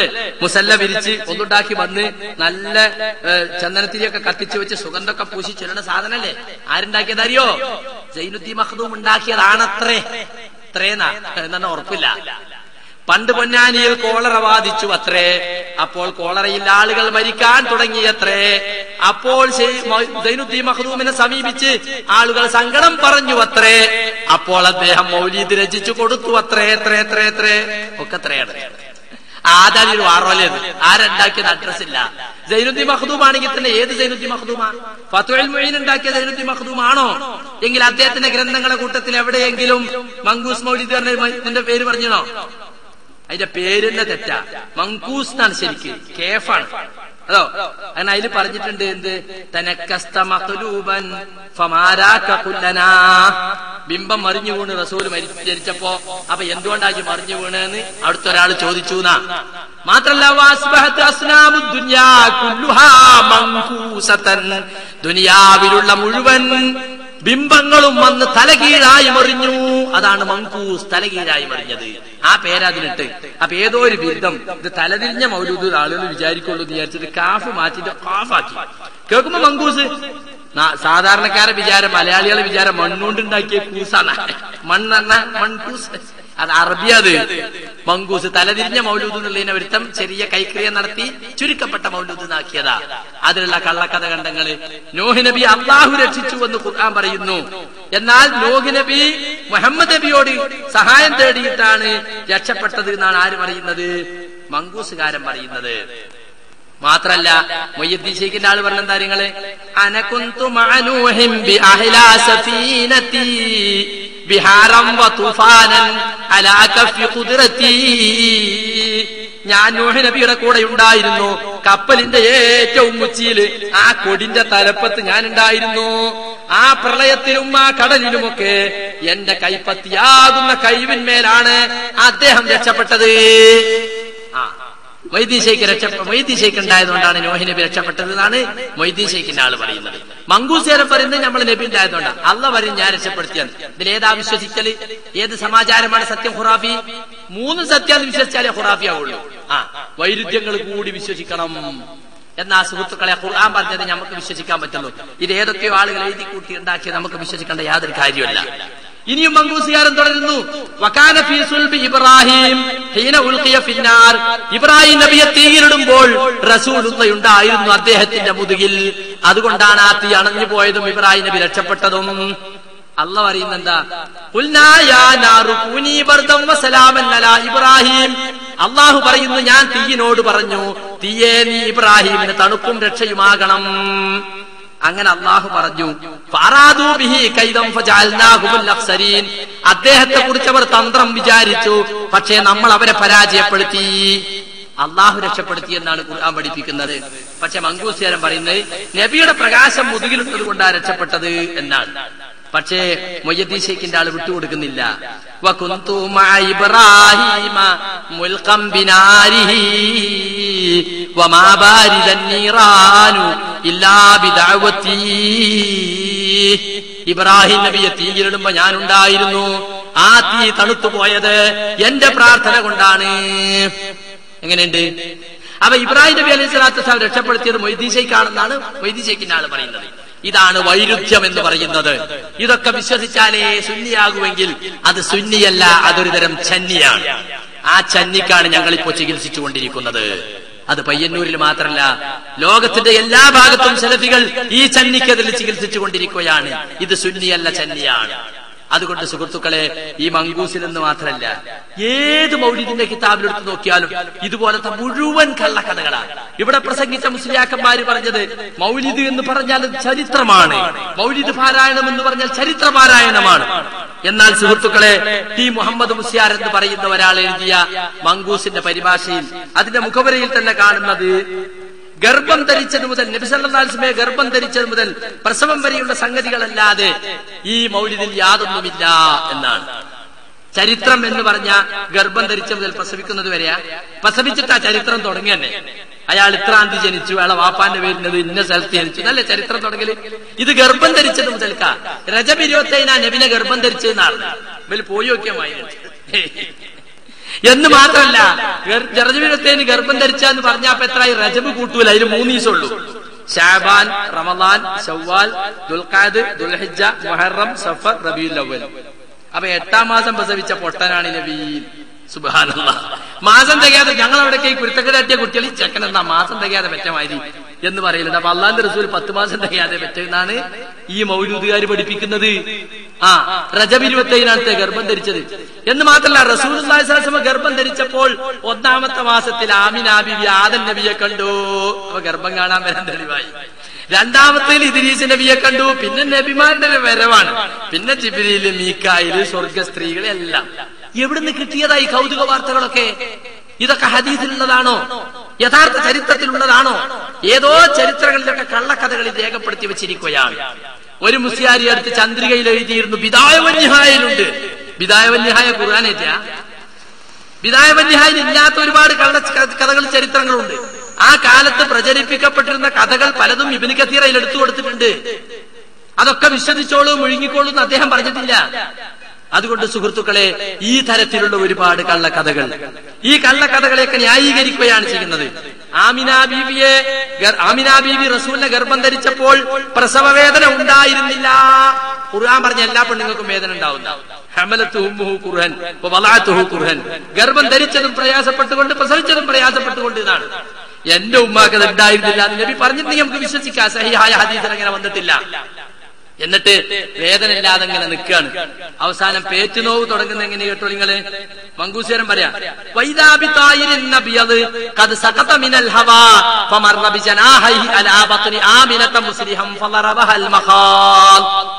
അതാ ഒരു വെള്ളപ്പക്ഷി ആകാശത്ത് അന്തരീക്ഷത്തിൽ ഇറങ്ങി വന്ന് അതിന്റെ 2 ചിറക് കൊണ്ടും ആമിന ബീവിയുടെ ഗർഭത്തിൽ ഒരു തട്ട് തട്ടി, വയറ്റിനൊന്ന് തട്ടി. അപ്പോൾ പെട്ടെന്ന് തന്നെ പേറ്റ് നോവ് സ്റ്റാർട്ടായി. അപ്പൊ ഒരു പക്ഷി സർക്കസ്. ആമിന ബീവി ഇങ്ങനെ നടക്കുക, വേദനയല്ല, ഗർഭണ്ടെന്ന് രൂപത്തിലേക്ക് അറിയില്ല, അങ്ങനെ നടക്കുന്ന കുറിച്ച് അതാ വരുന്നൊരു ശുഭ്രവിഗ്രഹം. ശുഭ്രവിഗ്രഹം ഞാൻ പറഞ്ഞിട്ട് മുസ്ലിയാക്കന്മാരെ എഴുതിയതാ. പണ്ട് മലയാളം നല്ല മലയാളത്തിൽ പയക്കം പറയുന്ന ഓരോ കൂട്ടം ഞങ്ങൾ ഉൾപ്പെടുത്തല്ലോ ഈ കൂട്ടരിപ്പോ സംസ്കൃത പറയുന്നത്, ആളുകൾക്ക് തിരിയാത്ത ഭാഷ. ശുഭ്രവിഗ്രഹം ധടുതിയിൽ അന്തരീക്ഷത്തും താഴെ വന്നു. അപ്പൊ ഖുറാബിക്കോട്ട് മനസ്സിലാവില്ല. അതാണ് എന്തോ ഒരു സാധനമായിരിക്കും ശുഭ്രവിഗ്രഹം. വെളുത്തൊരു വെള്ളപ്പക്ഷി എന്നാണ്. പുള്ളത്തി എന്ന് പറഞ്ഞ കൗമാത്, പുള്ളത്തി പാറിയിലെ കൂട്ടരേന്നാ വേണ്ടെറിഞ്ഞത്. ആ കൂട്ടർ അപ്പൊ ശുഭ്രവിഗ്രഹം എന്നൊക്കെ പറഞ്ഞത് കേൾക്കട്ടെ. ഏതായിരുന്നാലും ശരി, ഇങ്ങനൊരു പക്ഷി സർക്കസ് ഹദീസിലൊന്നുമില്ല സുഹൃത്തുക്കളെ. പ്രസവിച്ചു വേദനിച്ചു. ഞാൻ നിങ്ങളെപ്പോലൊരു മനുഷ്യൻ മാത്രമാണെന്ന് റസൂൽ പറഞ്ഞത്. നമ്മളൊക്കെ ഉമ്മാന്റെ ഗർഭപാത്രത്തിൽ 10 മാസം കടന്നതുപോലെ കടന്ന് കുട്ടിയായി ജനിച്ച് മുലയൂട്ടി അങ്ങനെ വളർത്തി അങ്ങനെ വലുതായി വന്നതാണ്. പ്രത്യേകതകൾ ഉള്ളതുപോലെ പറയണം, ഇല്ലാത്തത് പറഞ്ഞിട്ട് പ്രത്യേകത ഉണ്ടാക്കാനാണ് മുസ്ലിയാക്കന്മാർ ശ്രമിക്കുന്നത്. നബി സല്ലല്ലാഹു അലൈഹി വസല്ലമയ്ക്ക് മുമ്പ് വന്ന ഈസാ നബിയെ പ്രസവിക്കാൻ വേണ്ടിയിട്ട് മറിയം ബീബി അനുഭവിച്ച പ്രസവവേദനയെ കുറിച്ച് സൂറത്ത് മറിയമിൽ പറഞ്ഞിട്ടുണ്ട്.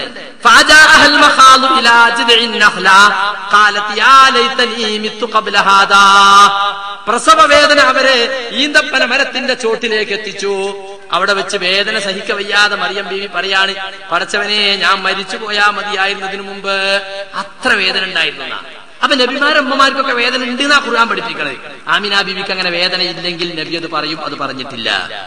പിന്നെ റസൂലിനെ പ്രസവിച്ചപ്പോൾ സംഭവിച്ച അത്ഭുത സംഭവങ്ങൾ മൗലൂദിയര് പാട്ടാക്കി ചെന്ന് കേട്ടിട്ടുണ്ടാവുങ്ങൾ. പേർഷ്യൻ തീക്കുണ്ടങ്ങൾ പൊലിഞ്ഞു സല്ലല്ലാഹു അലാ മുഹമ്മദ്. കേട്ടില്ലേ? പേർഷ്യയിൽ ഇങ്ങനെ കത്തിക്കൊണ്ടിരുന്ന തീ, അഗ്നി ആരാധകരുടെ വർഷങ്ങളായി, പതിറ്റാണ്ടുകളായി, സംവത്സരങ്ങളായി കെടാത്ത തീ നബിയെ പ്രസവിച്ചപ്പോൾ അപ്പ കെട്ടു. അപ്പൊ ഇറാനിലാണ് സംഭവം. നബിയെ പ്രസവിക്കുന്നു മക്കത്തും. പ്രസവിച്ച ആ നിമിഷം തന്നെ അവിടെ തീ കെട്ടു എന്ന് പറയണമെങ്കിൽ അത് കാണാൻ കഴിയുന്ന അള്ള മാത്രമാണ്. അള്ള പറയണം. അള്ള പറഞ്ഞോ ഇല്ല. പിന്നെ ബിംബങ്ങളൊക്കെ തലകുത്തി വീടുന്ന ഏറ്റവും കൂടുതൽ ബിംബങ്ങളുടെ നാടാ ഇന്ത്യ രാജ്യം. ഇന്ത്യ രാജ്യത്തിന് 1400 കൊല്ലമുള്ള ചരിത്രം, 5000 കൊല്ലം വരെയുള്ള വ്യക്തമായ ചരിത്രം നമ്മുടെ കയ്യിലുണ്ട്. 1400 കൊല്ലമുള്ള ഇന്ത്യ രാജ്യത്തിന്റെ ചരിത്രത്തിൽ അങ്ങനെ ക്രിസ്താബ്ദം നബി ജനിച്ച ആ ദിവസത്തില് ഏതെങ്കിലും ഒരു അമ്പലത്തില് ബിംബം തലകുത്തി വീണുള്ളോ? മക്കത്തത് വീണ് പറയുകയാണെങ്കിൽ അവിടുത്തെ ആളുകൾക്ക് കാണാൻ കഴിയുന്നു. അത് ലോകത്ത് മുഴുവൻ തലകുത്തി വീണെന്നാ പറഞ്ഞു. സുഹൃത്തുക്കളെ, അള്ളാന്റെ റസൂൽ ഉടനോടെ ചെന്നപ്പോ കഅബത്തിന്റെ ചുറ്റും 360 ബിംബങ്ങൾ ഇങ്ങനെ കണ്ണുമൂക്കും കാട്ടി നിൽക്കുക. അവസാനം മക്ക വിജയിച്ചപ്പോ വടിയെടുത്ത് അടിച്ച് പൊട്ടിച്ച് പുറത്തു കളഞ്ഞിരിക്കുകയാണ്. എന്നിട്ട് പറയാണ്, നബിയെ പ്രസവിച്ചപ്പോ ബിംബങ്ങൾ തലകുത്തി വീണു, പേർഷ്യയിലെ തീക്കുണ്ടങ്ങൾ പൊലിഞ്ഞു, കിസ്റ കൈസർ പീഠം വിറച്ചു സല്ലല്ലാഹു അലൈഹി വസല്ലം. കിസ്റ കൈസർ നബി മരിക്കോളം ഒരു കിസ്രയും കൈസറായിട്ടുണ്ടായിരുന്നു. ഉമർ ഫാറൂഖിന്റെ കാലത്താണ് പിന്നെ റോമാ പേർഷ്യൻ സാമ്രാജ്യങ്ങൾ ഇസ്ലാമിന് കീഴ്പ്പെടുന്നത്. നബി ജനിച്ചപ്പോ തന്നെ പീഠം പറിച്ചു എന്നാണ്. ഈ തരത്തിലുള്ള കള്ളക്കഥകൾ സുഹൃത്തുക്കളെ പറഞ്ഞിട്ടുണ്ട്. അതുകൊണ്ട് പേർഷ്യയിലെ മജൂസികളെ തീക്കുണ്ണം പൊലിഞ്ഞതും, അതുപോലെ തന്നെ നബി സല്ലല്ലാഹു അലൈഹി വസല്ലമയെ പ്രസവിച്ചപ്പോ ബിംബങ്ങൾ തലകുത്തി വീണതും ഇതെല്ലാം കള്ളക്കഥകളാണ്. മങ്കൂസിൽ ഒന്നും കൂടി പറഞ്ഞ് ഞാൻ അവസാനിപ്പിക്കാം. വലദതുഹു മഖ്തൂനം വമഖൂലൻ കമാ ഖദ് ജാഅ ഫിൽ ഖബരി സഹീഹിൽ മുസ്നദു. നബിയെ ആമിന ബീവി പ്രസവിച്ചത് സുന്നത്ത് ചെയ്യപ്പെട്ട രൂപത്തിലാണ്, ചേതാകർമ്മം ചെയ്യപ്പെട്ട രൂപത്തിലാണ്, സുർമ ഇടപ്പെട്ട രൂപത്തിലാണ്. അതൊരു കള്ളക്കഥയാണ്. എന്നിട്ട് പറയാണ്, അത് സഹീഹായ സനദൊത്ത ഹദീസിൽ വന്നിട്ടുണ്ട്. ഞാൻ സക്കാഫി കൂട്ടങ്ങളെ വെല്ലുവിളിക്കുന്നു, ആ സനദൊത്ത ഹദീസ് നിങ്ങൾ പയ്യന്നൂരിലൊന്ന് ഉദ്ധരിക്കണം. പറ്റുമെങ്കിൽ അതിന്റെ ഫോട്ടോസ്റ്റാറ്റ് വിതരണം ചെയ്യണം. സനദ് ചേർന്ന് വന്ന സഹീഹായ ഹദീസിലുണ്ട്. അരിയും തിന്ന് ആശാരിച്ചയും കടിച്ച് പിന്നെയും പട്ടിക്ക് മുറുമുറുപ്പ് എന്ന് പറഞ്ഞതുപോലെ കള്ളം നുണ പറഞ്ഞിട്ട് പിന്നെ റസൂലുള്ളാഹിന്റെ പേരിൽ അതിൽ ചാർജും സഹീഹായ ഹദീസിലുണ്ട്. സുഹൃത്തുക്കളെ, ഉണ്ടായിട്ടില്ല. അതെല്ലാം കള്ളക്കഥകൾ മാത്രമാകുന്നു. എന്നിട്ട് സഹീഹായ ഹദീസിലുണ്ടെന്നാണ് പറഞ്ഞിരിക്കുന്നത്. ഇതുപോലെയുള്ള ഒരുപാട് കള്ളക്കഥകൾ ഈ മൗലിദ് കിതാബുകളിൽ മൗലിദ് ഉണ്ടാക്കിയവർ കോറി വെച്ചിട്ടുണ്ട്. അതൊന്നും വിശ്വസിക്കുവാൻ മുജാഹിദ് പ്രസ്ഥാനത്തെ സംബന്ധിച്ചിടത്തോളം സാധ്യമല്ല. എന്നിട്ട് പറയാണ്, മങ്കൂസ് ചെല്ലാത്തവൻ മുനാഫിക്കാണ്. എന്താ? അതുപോലെ ശറഫനാം ചെല്ലാത്തവൻ മുനാഫിക്കാണ്. അവർക്കൊന്നും നബിയോട് സ്നേഹമില്ല. ഈ തരത്തിലുള്ള കള്ളക്കഥകളും ശിർക്കും കുഫറും, എത്രയെത്ര ശിർക്കിന്റെ വരികളാ സുഹൃത്തുക്കളെ. അള്ളാഹുവിന്റെ റസൂൽ പറഞ്ഞിട്ടുണ്ട്, ലാ തുത്റൂനി കമാ തുറത്തിൻ നസാറ ഈസ ഇബ്നു മറിയം. ഈസ ഇബ്നു മറിയമിനെ നിങ്ങൾ അമിതമായി പ്രശംസിച്ചതുപോലെ എന്നെ നിങ്ങൾ പ്രശംസിക്കരുത്. ഞാൻ അള്ളാഹുവിന്റെ അടിമയും അവന്റെ റസൂലും മാത്രമാണ്. അതുകൊണ്ട് എന്നെ കുറിച്ച് നിങ്ങൾ അബ്ദുല്ലാഹി വ റസൂലുഹു, അള്ളാഹുവിന്റെ അടിമയും അവന്റെ റസൂലും എന്ന് മാത്രമേ നിങ്ങൾ പറയാവൂ എന്ന് നബി സല്ലല്ലാഹു അലൈഹി വസല്ലം പറഞ്ഞതായി ഇമാം ബുഖാരി തന്റെ സഹീഹിൽ ഉദ്ധരിച്ചിട്ടുണ്ട്. എന്നാൽ മുസ്ലിയാക്കന്മാർ എന്താ ചെയ്തത്? മുസ്ലിയാക്കന്മാര് ദൈവപുത്രൻ എന്ന് പറഞ്ഞതുകൊണ്ട് ഒഴിവാക്കി. ക്രിസ്ത്യാനികൾക്ക് സംഭവിച്ച തെറ്റതാണ്. അതല്ലാത്തതൊക്കെ പറഞ്ഞു.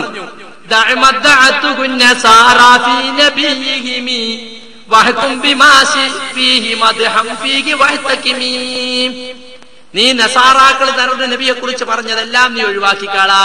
പ്രവാചകനെ കുറിച്ച് ദൈവപുത്രൻ എന്ന് പറഞ്ഞത് നീ ഒഴിവാക്ക്. അതല്ലാത്ത എന്ത് മദ്ഹ് വേണമെങ്കിലും നീ പറഞ്ഞോന്നാ.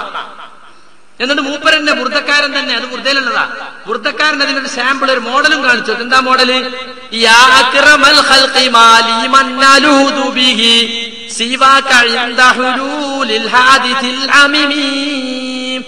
കണ്ടോ? യാക്രമൽ ഖൽഖി, സിറ്റുകളിൽ ഏറ്റവും ആദരണീയരായ നബിയെ, മാലിമന്നലൂദുബിഹി സിവാക, എനിക്ക് അഭയം തേടിച്ചെല്ലാം നിങ്ങളല്ലാതെ മറ്റാരുമില്ല.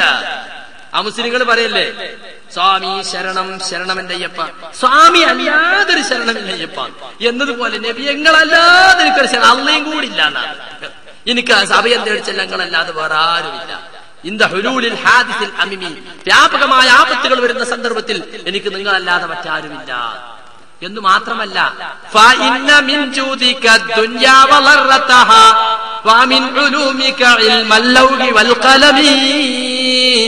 നബിയെ, നിങ്ങളുടെ ഔദാര്യത്തിൽ നിന്നാണ് ആകാശവും ഈ ഭൂമിയും അതിന്റെ സഹകളത്രമായ ആകാശം ഭൂമിക്ക് നബിന്റെ വക ഉണ്ടാക്കിയതാണ് എന്ന് മാത്രമല്ല, നിങ്ങളുടെ വിജ്ഞാനത്തിൽ നിന്നാണ് അള്ളാഹുവിന്റെ വിജ്ഞാനങ്ങൾ മുഴുവൻ രേഖപ്പെടുത്തപ്പെട്ട ലൗഹ്, അവന്റെ വിധി തീരുമാനങ്ങൾ രേഖപ്പെടുത്തപ്പെട്ട ലൗഹുൽ മഹ്ഫൂദ്, അള്ളാഹുവിന്റെ തീരുമാനങ്ങൾ എഴുത്താണിയായ കലമ്, അതിന്റെയൊക്കെ വിജ്ഞാനം നബിയെ നിങ്ങളുടെ വിജ്ഞാനത്തെ പകർത്തിയെടുത്തതാണ്. അപ്പൊ അള്ളാഹിനെക്കാളും വലുതായി. ഇനി എന്തിനാ ദൈവപുത്രൻ എന്ന് പറയുന്നത്?